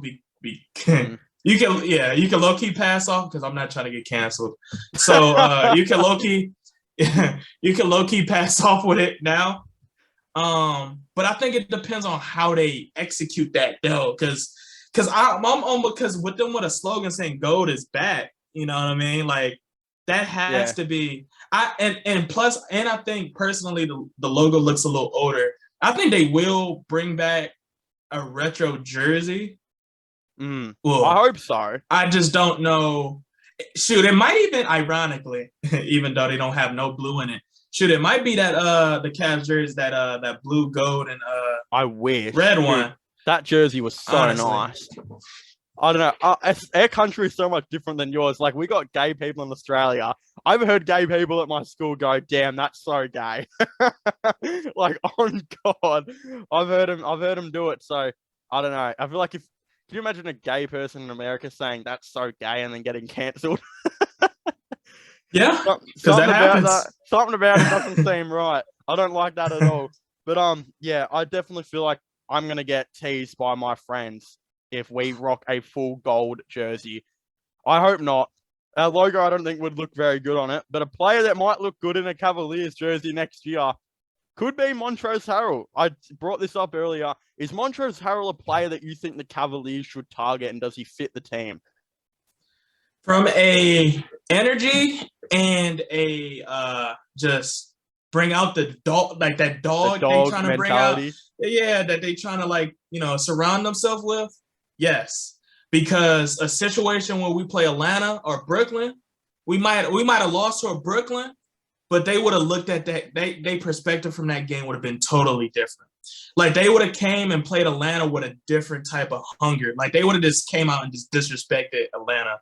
Because I think Montrez, like he has that personality where he's like a Draymond in terms of he brings out like that. Like what? Like hold up, he ain't gonna let them disrespect DJ, right? Or I feel Patrick like I haven't Beverly. seen Montrez like do that in a fair while too. I feel like playing for the Hornets and playing for the Wizards really sucked that out of him.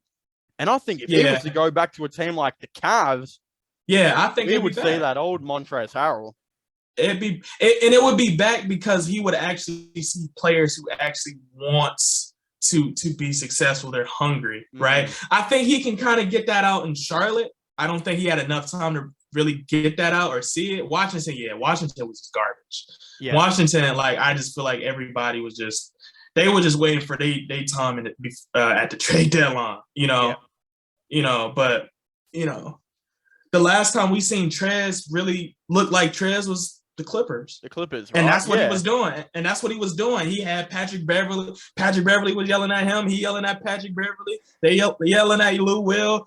Now, Dude, you just seen that scrappy team. I completely forgot Montrezl Harrell played for the Lakers. Oh yeah, that don't count. he tried that there, but no one else wanted to. Like, he was like, hell yeah, what a dunk. And then everyone else was like, yay.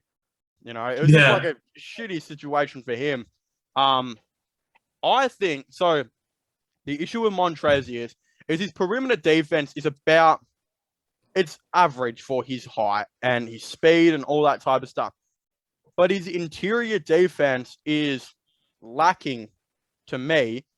But I just wonder if you were to partner a dude like him and Evan Mobley together, where Mobley would be the interior defender. He's a little bit bigger now. But you were able on offense that Mobley can go run that power forward again, and Montrez was able to run the center. I just wonder if we could get Montrez for maybe $4 or $5 million, which he's probably not going to get a lot of money in this free agency, if he would be a good guy to bring in. And dude, he has the ability to be the backup center. Like, if we needed Montrezl Harrell to start at center, he could start at center. Like, if Allen went down or something like that, I reckon Montrezl Harrell, even though I thought Montrezl Harrell was a very overrated player years ago, I think he's kind of picked up on me. Like, I feel like we saw Montrez as overrated because he was on a team where everyone was like himself.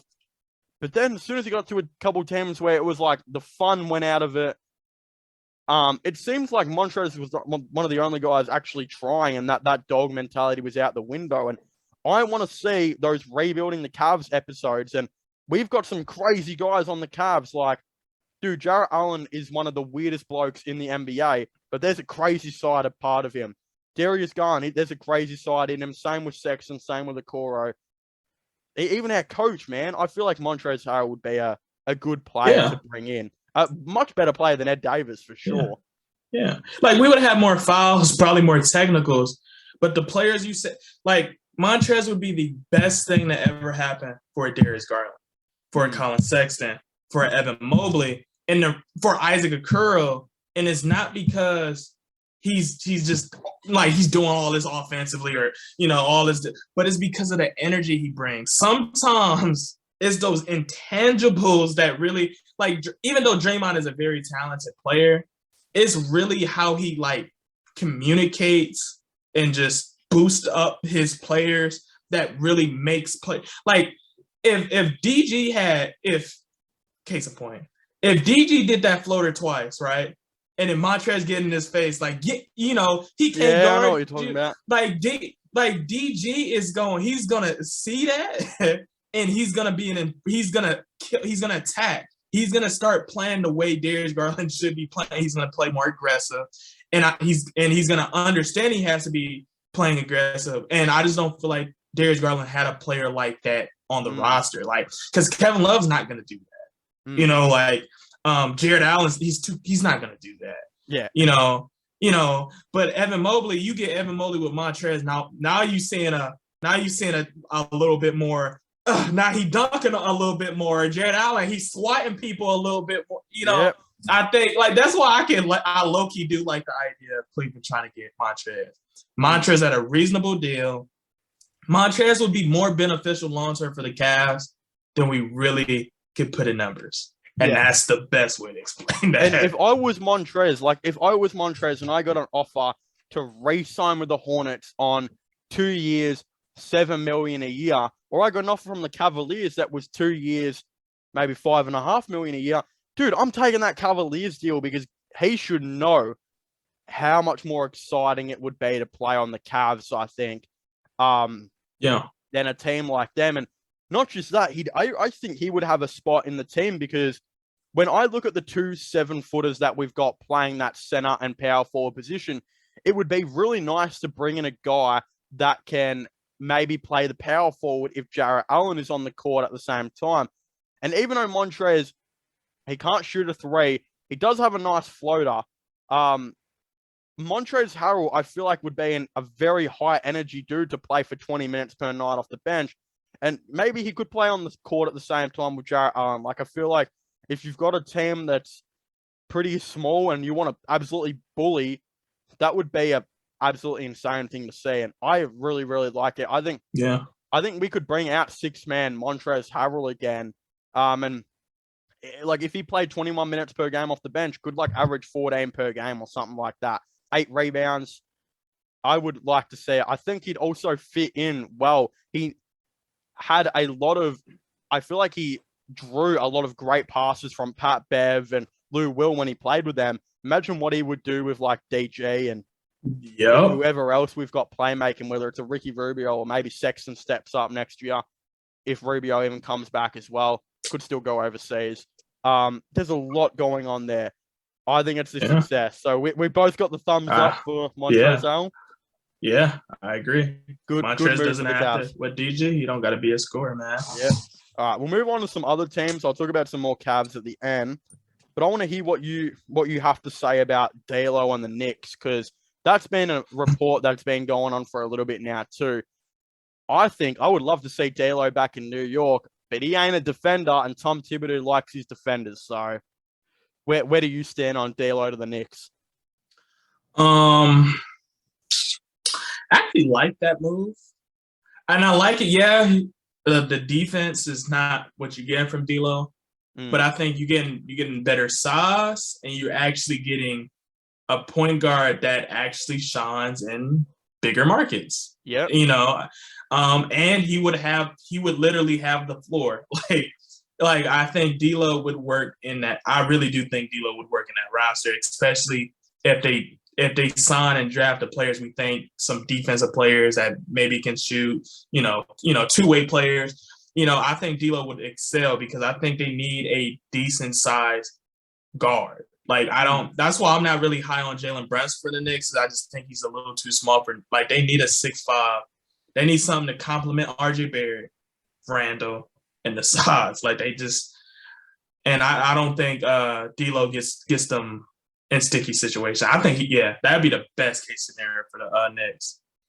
The issue I see is look what happened when they did try and bring in offensive players to put with Tom Thibodeau. Look at Kemba, and you look at Evan Fournier. A lot of people will say it's those two players' fault, but in realism, if you actually give an extra thought, did Kemba Walker fail on the Knicks because he sucked, or was it Tom Thibodeau? Because there's evidence to say it was Tom Thibodeau, because look at how Evan Fournier went. Evan Fournier was not the same player he was on the Magic when they were making the playoffs, and even a little bit the Celtics in the short time he had on the Celtics.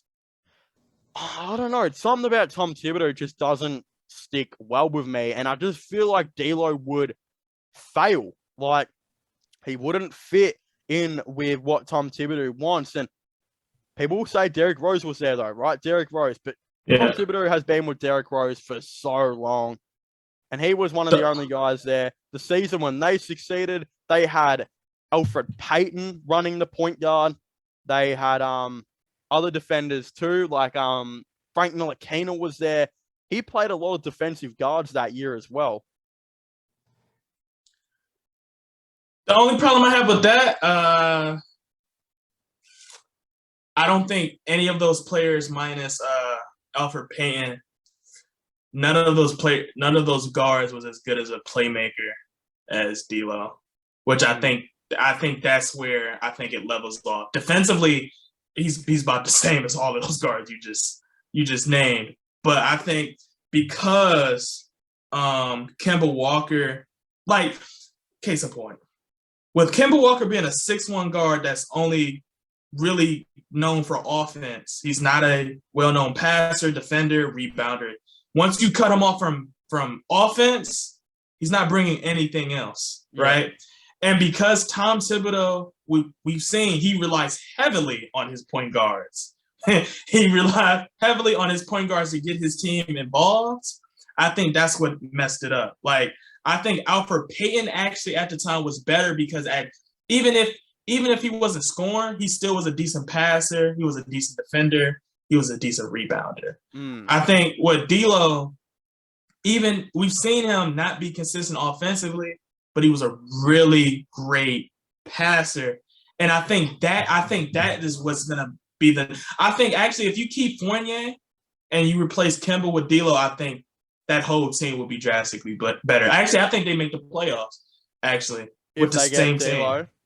Yeah, if you swap Kemba with D'Lo, Same team with D'Lo. I think they make the playoffs. Wow. Interesting call there. I don't know if this gets done. I think they should go for Malcolm Brogdon. I think he would be a much better fit than D'Lo, to be honest. I think Brogdon's a better playmaker, and he's a much better defender, and he's more of a consistent catch and shoot 3-point shooter. I like him, yeah. Yeah, so that's where I'd go with him. Yeah, I like him too. Yeah. But I wonder what the asking price is for him, though. D'Lo or Brogdon? No, for Malcolm Brogdon. Yeah. I think they would be able to trade Kemba, someone else, and a lottery-protected first to get Brogdon to the team. And I think the Knicks would do that because Kemba would be a nice veteran role player that could then come off the bench and finally, I think, just score and do nothing else. Then maybe a player like Alec Burks would come in and be a nice role player for them. And then they would get an instant first-round pick. So would you give up that 11th pick for Brogdon? For the Knicks, would you give up Kemba in that 11th to get Brogdon? Yeah, I would. I would do that. I like it. Had you not said that, I wouldn't have been all in. But yeah. If you do it, I'm all yeah. All right, I like it. We're running out of time again. I don't know how this keeps happening. This don't feel like 40 minutes. I need to chat with Zoom about this, I reckon. But the other one that I wanted to get onto was the Colin Sexton rumor. Because there's Pacers and Pistons who are coming out of nowhere and are saying they're going to be offering him big money. Yeah. And if the Pistons get him, if the Pistons get him, hold on, the Lakers one could low-key be really interesting for the Cavs. I'll talk about that in a second. But if the Pistons get him right, you bring in a guy that would be your point guard because you'd have to play Cade at the 2. Then you would automatically say no Killian Hayes, right? He would have to play as your backup guy. You'd probably have to... I reckon that Killian Hayes would actually be a good player to bring on the Cavs, to be honest. But then the other one is you're also saying no to Jaden Ivey if you bring in Colin Sexton. Yeah. Yeah, so... I'm definitely asking for the 5th pick. Yeah, you're asking for the 5th pick if you're the Cavaliers. Yeah. Shit, I might even do that 1 for 1. I'm not even gonna fake it to you. I might even say if you give me that 5th pick, so who and maybe 2 second-round picks, I give you that. I give you that one. Honestly, I would rather Killian Hayes than the 2 second-rounders. Because I feel like Killian Hayes would be a good defensive point guard who could maybe make off the bench. Especially if Rubio goes overseas like they're saying he is. Killian Hayes would actually be a good backup guy. But if you're the Pistons though, are you really picking Colin Sexton over a Shaedon Sharpe? That's what you ask yourself.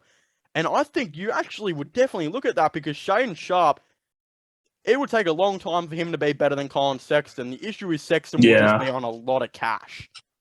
Yeah. But it's like, like you said, for the Pistons perspective, how likely is it that you get a young player like Colin Sexton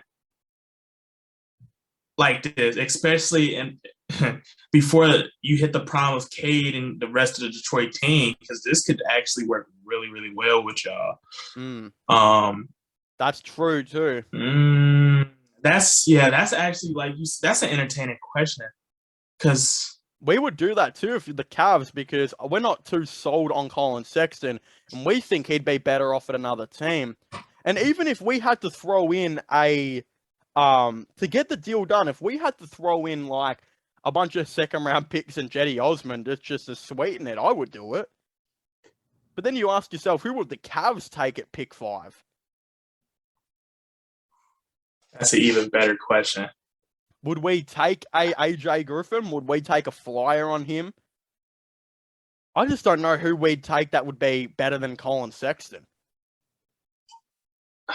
Yeah, because now you're playing a real dangerous game. Because it's like if we were to get in that 5 spot, assuming those players are available, I think the players I think Shaden Sharp, Keegan Murray,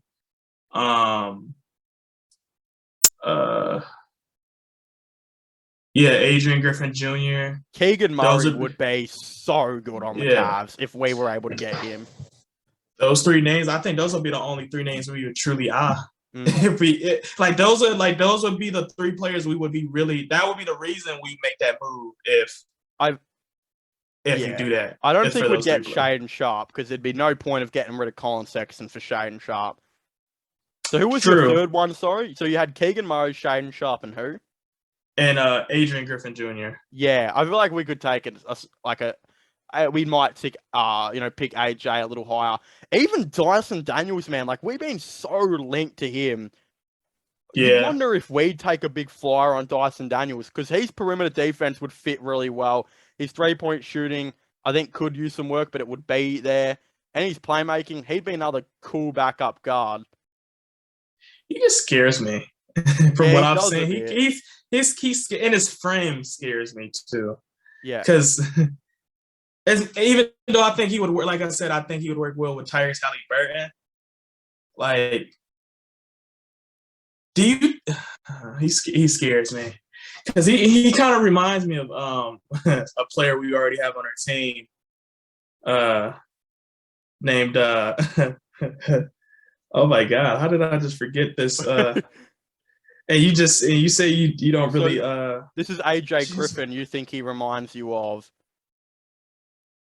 Is that?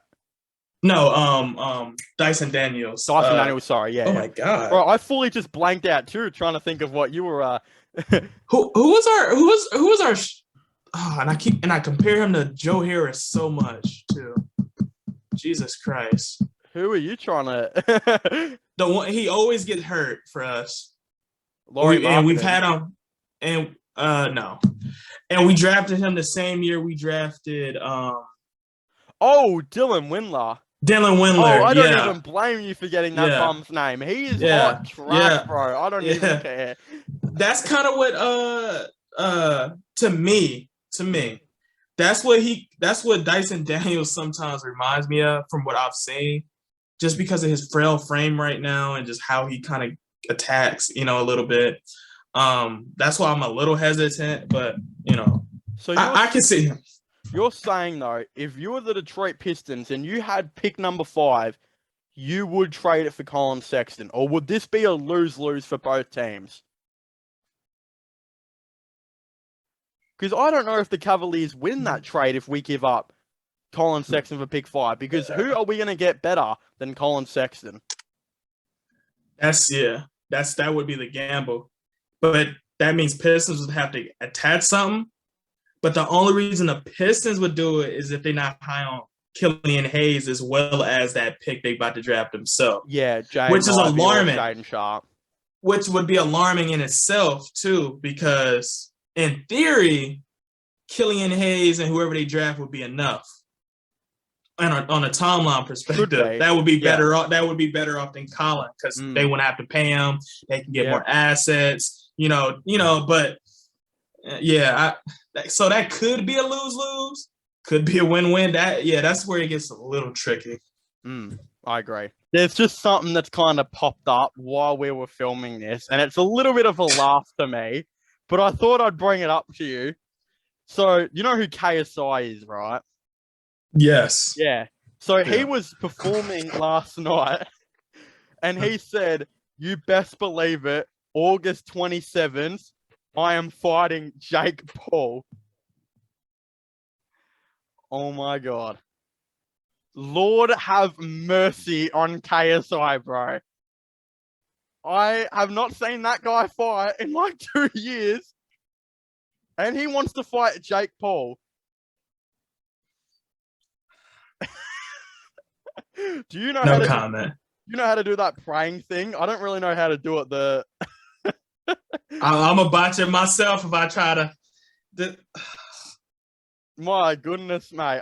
They're saying Jake Paul might be fighting that Tommy Fury guy who is renowned to be a pretty good fighter. Tyson Fury brother. Yeah, he's something like that. Hold on. Yeah, something. But yeah, like Tommy Fury is supposed to be a really decent fighter. So he and Jake would be Oh yeah, he is. a good battle. And you're telling me KSI, the man that made the song Holiday that pops up when I'm stacking shelves on at work, wants to fight Jake Paul. I don't see in any world where that like actually happens. But I thought I'd Jake bring Paul it better up. not let Ohio down. No, I don't think Jake Paul would. I'm not even a Jake Paul fan, but I'm just not blindsided to know that he would. You would think beat the shit out of KSI in like 1 or 2 rounds, right? I would hope so. You beat Tyron Woodley. Yeah. And I didn't see that. I'm not even gonna fake. I watch a lot of UFC. I did not see that coming at all. And Tyron Woodley's a really good striker too. Like people will say, "Oh, yes, he completely different sport, mate." You don't forget how to punch. You don't forget how to punch, and we saw that in the first fight when Tommy Fury sent Jake Paul into the ropes. You don't forget how to strike. And dude, Tyron Woodley's still mobile. He still can fight really well. He just is a little bit cautious on throwing hands. So it's a little bit of a weird situation there. But we'll move on from boxing now. I thought I'd just bring it up because maybe to turn this into a clip of KSI's most outrageous decision if he is fighting Jake Paul at the end of the day. But I wanted to ask you about Rudy Gobert and the Chicago Bulls, because that's been a thing that's been reported to be happening for quite a while now. Is that a thing that you think would happen? Because the thing is, as well as Utah, they don't have Quinn Snyder as their coach anymore, which means they might be bringing in a more offensive offensive coach, which could mean if they were offered Nikola Vucevic and a first or two for Rudy Gobert, do you think that is a win-win for both sides? Because if I'm the Bulls, I think I would probably do it. I think it's something they might need to look into. And if I'm Utah the Jazz, get Mike D'Antoni, holy if he gets Mike D'Antoni, I'd do the deal today. If you know you about to get Mike D'Antoni, yeah. How old is Mike D'Antoni? Surely that guy is, no offense, ready to fall off the perch. He's 71 years old. That is very old. Yeah. Like, if you get Mike D'Antoni, so first of all, you start off with Mike D'Antoni, a man that is offensively gifted as a coach, and you're bringing in Nikola Vucevic, a terrific three-point shooter when he's on, that will average you like 16 points per game, 10 rebounds. That'd be an interesting thing to see. That'd be a bit of a win, I think, for Utah. Yeah. Because honestly, I think Vucevic is underrated in a lot of aspects of his game. Yes, he's not the best defender, but I think he's a lot more. He's better defensively for what Utah needs him. Yeah, because he can actually guard the perimeter. Yes, he's not the best inside, but you got Hassan Whiteside still. That's what you use him for, and he's cheaper than Rudy Gobert drastically. Vucevic, but he brings you better shooting. He can space the floor. You can put him in the corner. And if you do hypothetically get Mike D'Antoni, the offense that y'all been asking for would be so much better. Now you got Don looking like an MVP. Now you got the role players who I actually do agree with Quinn Snyder. I do think a different coach would actually bring out, because I really think this team is a really good team, But you replace Rudy Gobert with Vucevic, I think they would actually be a lot more respected than what they are. The only other thing I might change is that I would try to find something to swap Mike Conley for. I was just about to. But if you can swap let's say hypothetically you could swap Mike Conley. If you gave a Mike Conley and a first for John Wall, I think y'all would be in the door. I wouldn't even do that. I would be offering Mike Conley in a first for Kevin Love. Could you imagine Donovan Mitchell at the point guard, right? So you're now running Donovan Mitchell at the point guard. He's not a good playmaker, but Mike D'Antoni, if anyone can teach Donovan Mitchell to set up an offense, I think he can. he could set up an offense. His playmaking might improve drastically. And imagine him having like Kevin Love, Vucevic, and Bojan. Is it Bogdanovic? Is that his last name? Or I don't even know. But if they had all those, the three white boys, right? Maybe not good defensively, but every single one of them are like 40% from three type shooters.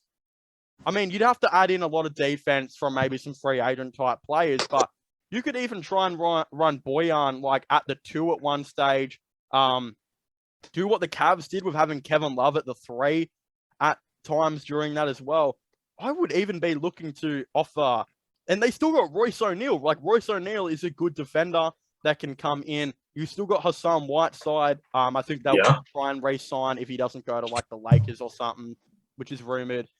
You could always try and do all of that, and I would be doing that. If I was them, I would say that the Cavs need a backup point guard. I would offer them Mike Conley, and I would offer the Cavaliers Mike Conley, a first-round pick, and then you're bringing in Kevin Love, a dude that can start for you and average you 14 points per game, 10 rebounds on 39% from 3, 40% from 3, and he's finally healthy now. Defensively, it would be pretty shocking, but offensively, it'd probably be the most fun team to watch in the game. Yeah. And to be honest, I think they would be a lot better defensively than we really give them credit for. Because honestly, yes, they wouldn't be having Joe Ingles, because I think Joe Ingles might not play next season. A lot of people been kind of saying, but first of all, with Joe Ingles is he did his ACL. He didn't want to sign back with Utah in the first place. There was reports saying he had an offer by the Adelaide 36ers on the table where he's from. He's from Adelaide in Australia. He has a son with autism as well. I think we've spoken about this, and there was a rumor he would be wanting to return home. But when he wanted to return home, Utah came out of nowhere and offered him that $14 million year extension. You remember that? So he couldn't. I think Ingles will go to the NBL myself. I don't think he'll ever play for Portland. So unless they offer him a decent deal. But I think it's enough for him. He'll retire from the NBA. They were saying he was going to retire during COVID. So, yeah. And I don't think he'll come back to Utah either. No. Which is where they have to look for something else. So it would be a decent wing for them, a cheap wing, because they probably wouldn't be able to trade for OG Anunoby. That might be a tough task, but they gonna have to poach. Maybe even though he's not defensive, probably get a player like Terrence Ross, who said he want to get up out of there. That's very true. So, but I think Utah really can get it done. That's the point I'm trying to. I think they can really get it done. The only problem they face is if they can move Mike Conley, and can they get a Rudy Gobert for Vucevic trade to be 1-for-1, or could they leverage Rudy Gobert somehow to get Vucevic in some extra picks or additional role player or something? Because if they can get maybe some attached, Derrick Jones would be really good. That would match up contracts too. If they could get Vucevic, Derrick Jones, and a protected first even for Rudy Gobert, I would consider it. Honestly, that would be the role player I would say Utah was looking for, Derrick, because Derrick Jones Jr. is a very underrated piece as well. Too. Yeah. Shoot, maybe even try to call New Orleans, see what Larry Nance is going for, get a player like that. I think it's a lot of names out. It's a lot of things they can do. They got a lot of wiggle room. But do you think the Cavaliers, if they were to accept the trade of Mike Conley and a first for Kevin Love, do you think we would lose that? Because my issue is, look, you bring in a backup. You finally bring in now your backup point guard. Especially if you're moving on from Colin Sexton, you bring in your backup point guard that is a very capable defender and playmaker, but his shooting's not great anymore. His offense has regressed dramatically. But now you lose a dude that's averaging 14 a game on terrific three-point percentage. Is that worth bringing in a backup point guard? Everyone knows Kevin Love ain't got a bad contract anymore. $30 million on a one-year deal is anything can match that up now. You can match that up, and he's averaging 14 a game, was very healthy. Great, one of the best 3-point shooters in the game last season. If you're Utah, you would, I think, 100% look at K-Love. Even if they don't trade Rudy Gobert, I think he would be a good player to bring in. Yeah, for Utah, yeah, you make that deal. But if you Cleveland, I don't think you make that deal because you don't have any clear successor to just the shooting presence as Kevin Love, and you're trying to add on shooters, right? Yeah. You're trying to add on players that can increase your space, and you're trying to add on to players that can make it easier for Evan Mobley, Jared Allen, and Darius Garland. And you don't have you're trying to develop Lamar Stevens into that, but he's nowhere near that yet. Like Evan Mobley is not shooting at a clip confidently enough to where you can believe in that. Like obviously Jared Allen just started kind of shooting mid-range jumpers, and I think for Cleveland, me personally, I'm not really high on Cleveland trading for Mike Conley anyway, because I just don't think I don't think we should prioritize a player like Mike Conley because I think you can get him for cheaper. But can you get a player like Kevin Love for cheaper? And that question is no, because all of them is getting poached. Like all of the players that's built like Kevin Love is the players that's on championship contender teams because this is why LaMarcus Aldridge is gone. This is why Blake Griffin is gone. This is why all those type of players, like shoot, even Robert Covington, the lower tier to that is he gone. re-signed for like $10 million a year or something, didn't he? On the Clippers, that's big. That's a lot of money. They couldn't let him leave. They didn't want to take the chance of him on an open market because they know how valuable that type of player is on the open market. So they overpaid for him because you had to. Yeah, because it was going to be another team that was going to probably overpay that offer. They was going to do it. The thing I see with the Cavaliers as well is we could get a cheaper alternative than Mike Conley, because we talked about the Colin Sexton of the Pistons trade earlier. I'm not saying that Killian Hayes is anywhere near as good as Mike Conley. But if you're looking to bring in playmaking and defense, I feel like Killian Hayes could also do that, just not at as great a level. Mm-hmm. But you also get a guy that's much younger, cheaper contract. I think easier movable, because I don't know I only reckon a couple teams will be interested in Conley. Well, I think a lot of teams would see some value in Killian Hayes as a backup guard. So, yeah, I agree with what you're saying. I think the Cavs decline that. You'd have to give up a little bit more than Mike Conley in a first at this point if you're Utah to maybe make that happen. But I wanted to talk to you about another move. You brought up the Lakers earlier with Colin Sexton. Now, I know this might contradict what I've just said with a younger Killian Hayes, right? But I wonder, if you were the Cavaliers and you went up to Russell Westbrook and said, look, you've just had a terrible season. You've quite frankly almost embarrassed yourself, right? Mm-hmm. You have a chance now to come play for a contending team, but you have to play backup point guard. Would Russell Westbrook be willing to do it? And would the Cavaliers be willing to trade Colin Sexton up for maybe Westbrook and 2 first-round picks? Would you do that if you were the Cavaliers? Because I would probably say no. Because as I said, we'd get a cheaper alternative. Yeah, we'd get a cheaper alternative out of Killian Hayes. And I don't think Westbrook is man enough to play backup point guard. No. And I wouldn't expect him to. Like, you was just an MVP, 2 or 3 seasons ago? Yeah. And now you're telling me to come off the bench? And even if he was to come off the bench, sadly enough, he's not even the play style we would need. Like, that type of play style is not what the Cavs is looking for. We're looking for shooters. Yep. And Russell, what he don't do out of all the great things he does really, really well is he can't shoot. And he's not consistent, and he turnovers the ball a lot, which is the wrong message that you want to show your young guys. This is why JB Bickerstaff been hitting them upside the head, because if they gonna get a vet, it's gonna be a vet who actually holds them to the fire. And unfortunately, Russ is not. He's not even holding himself. So what makes you think he's gonna be like Darius Garland? Hey, you turn over the ball too much, huh? That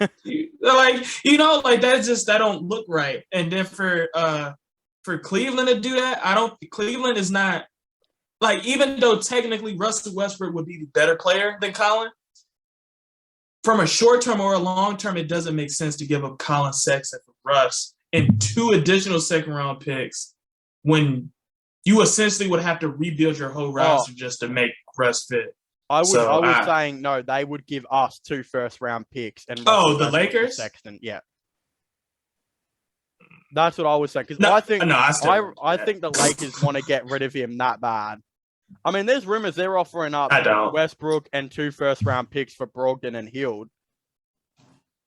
So I don't know. I agree with you though. I don't think we should get Russell Westbrook. I think we should completely turn down those Lakers rumors. They should be thrown out the window. Yeah. I'd rather ask if we could get pick 5 and Killian Hayes for Sexton from the Pistons. I think that's a much better deal than. And even that is a little hesitant. It's a little hesitant as well, yeah. So, the other team, though, was the Pacers. Pacers have been, according to Chris Fedor as well, interested in Colin Sexton, and we know they are looking for that point guard as well to put with Tyrese Halliburton. To me, if Jaden Ivey is on the board and I'm a Pacers GM, I'm taking Jaden Ivey straight away. If not, do they reach for a Dyson Daniels like you suggested? What do the Pacers do with pick 6? Or do they look at Sexton? Do you think those Sexton rumors could lead to anywhere for the Pacers? I think Indiana drafts. Yeah, I agree. I don't think it'd go anywhere because, for one, I can see Kobe Altman probably, like, as a start off. I probably want Buddy Hield and your pick for Colin, particularly because Buddy Hield, after his contract up, he can walk. I need some security, and Colin Sexton is a restricted free agent, so even hypothetically, he's not going anywhere. he's not. You're gonna have to pay him, but he's not. You got him locked in for at least 4 more years. Yeah, to convince him Indiana's the place to stay. So wow, Buddy Hield would be good on the Cavs. Could you imagine if we somehow, in some world, Keegan Murray fell down to pick 6 and we were able to get Keegan Murray and Buddy Hield for Colin Sexton? Oh yeah, that would. Yeah, I'm doing with that. Darius Garland. Yeah, that would be. And you still keep Kevin Love, like that that's more entertaining to me. That is a great team. Imagine if we brought in Montrezl Harrell. What would the depth be? Darius Garland, Isaac Okoro, Karis LeVert, Lauri Markkanen, Evan Mobley, Jarrett Allen, Kevin Love, Jetty Osman at the moment, Montrezl Harrell, Keegan Murray. I think I already said Okoro. You said okay. Yeah. And Buddy Hield. That's like the best. You said Lamar Stevens? Lamar Stevens, that's 12. Yeah. That's one of the best 12-man rotations in the whole entire. That is the best 12-man rotation in the NBA. Like, now all you have to do is stay healthy. All you got to do is stay healthy. And even if we don't stay healthy, dude, let's just say Mobley goes down, Kevin Love goes down. That all happens, right? Oh, well. Montrezl Harrell comes in, replaces Mobley, and Keegan Murray will replace K-Love for big minutes. What a team. It's like we're playing 2K in real life. Yeah, and I like it. That would be now awesome. I'm going to say now you've basically answered all the needs. You needed shooting. You needed size. You needed, I like that. Well, the Pacers, I don't think would ever do that in history, though. No. No. Like, they might trade Buddy, but I don't think they're going to give Buddy in a pick, They would probably honestly, do Buddy in a protected first down the line. Yeah, but it wouldn't be the one. No, not this year. Now, and plus, Indiana's not in a situation where they need to do that, honestly. I agree. Like it's they're not they're not as desperate as an LA team would be right now. Because if I go back, let me go back to my list. But if I were to contract is not as bad to do that. Like, I feel like Hield's contract is not bad enough where they actually have to give up stuff to trade him away. No. I mean, the Lakers one's the biggest reason for that. The Lakers are reportedly offering first-round picks to bring in Buddy Hield. If they offered Westbrook and a first or two for Brogdon and Hield, like, and that just straight away destroys the rumor that Hield has no value because of his contract. Oh yes. The fact that he's a shooter in the league, as efficient as he is, he got value. I agree. It's certain play styles that would never ever lose their shine. Yeah. So what were you looking at up at the moment? No, I was just looking at just the top 10 teams, just really seeing like who would really Buddy be Hield or no, who would probably kind of consider trading a pick.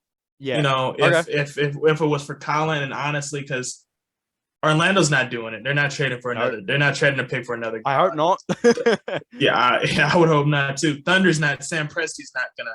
He's not gonna do it. He got Shea and Giddey. The Rockets is not gonna do it. Nope. Sacramento's not gonna do it. Imagine if they. Oh my God! If Sacramento do it, that would be the most Sacramento thing. Pistons maybe. You know, the Pacers don't have to. They're not in like Portland. They're not gonna do that because they literally got rumors of like 3 other guards, and they still got Damon and Fernie. Pelicans. You know. Probably not. I wouldn't say so. And then the Spurs, no, because you got DeJounte Murray. And unless, well, I mean, the Spurs are always an option because they could always move Murray to the 2. He would be an interesting dynamic with Sexton. It'd be similar to Caden Sexton, I think. I don't think they. I just don't think they would be willing to do that. Yeah, the Wizards. DeJounte Murray had a really great season. True. The Wizards would, I reckon. Yeah. Washington, yeah. Now, because it's crazy because I remember you saying Bill might end up being in Cleveland. That imagine that could be a scenario where you'd be like, you know, shoot, Bradley Beal might leave. Let's do a sign and trade. We give you Colin. We get Bradley Beal. You got a young guard that's essentially could be the next Beal if developed right, who can complement KP, Kuzma, and etc. And you give us Bradley Beal, who's more seasoned and who understands how to work with DG. That would be, and you can, and we'll let you keep your pick too. Yeah. So now you can draft whoever you want. The Knicks are an interesting one too. Pick 11. They would, I think, offer it. Yeah, I could see that because they desperate for a guard.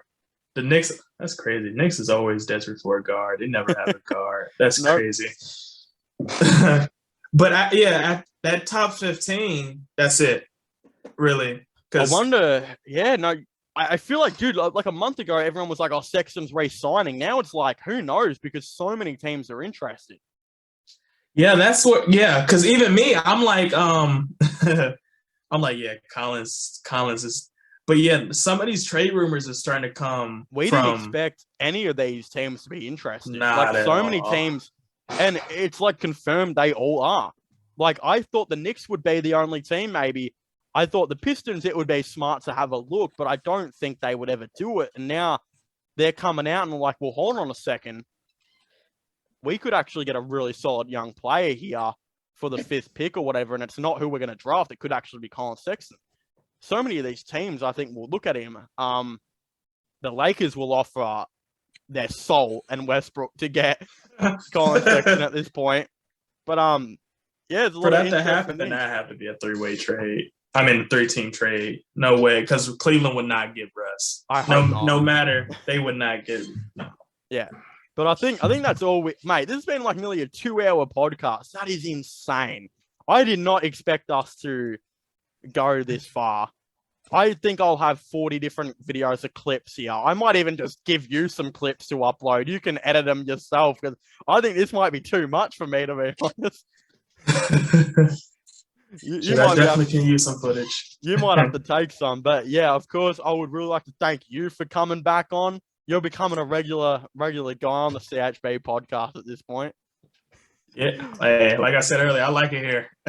go subscribe to Relly. I'll link him in the description down below. On the page that you're looking at right now, if you go down to there or whatever, Relly's Instagram should be there too. He posts way more on Instagram than I do. Like, I'm an embarrassment compared to your Instagram. I need to pick up my game, I think. Shoot, I'm trying, man. So yeah, go follow, go chuck Relly a follow, and even give me a follow. I don't think I advertise that enough. So go do all that down below. But yeah, as I was saying, please make sure to leave a like, subscribe to the channel, go sub to my Clips channel. Comment what you guys think. Do you guys agree with our mock draft? What do you think's happening with Colin Sexton? And I guess we'll see you guys next time. Goodbye.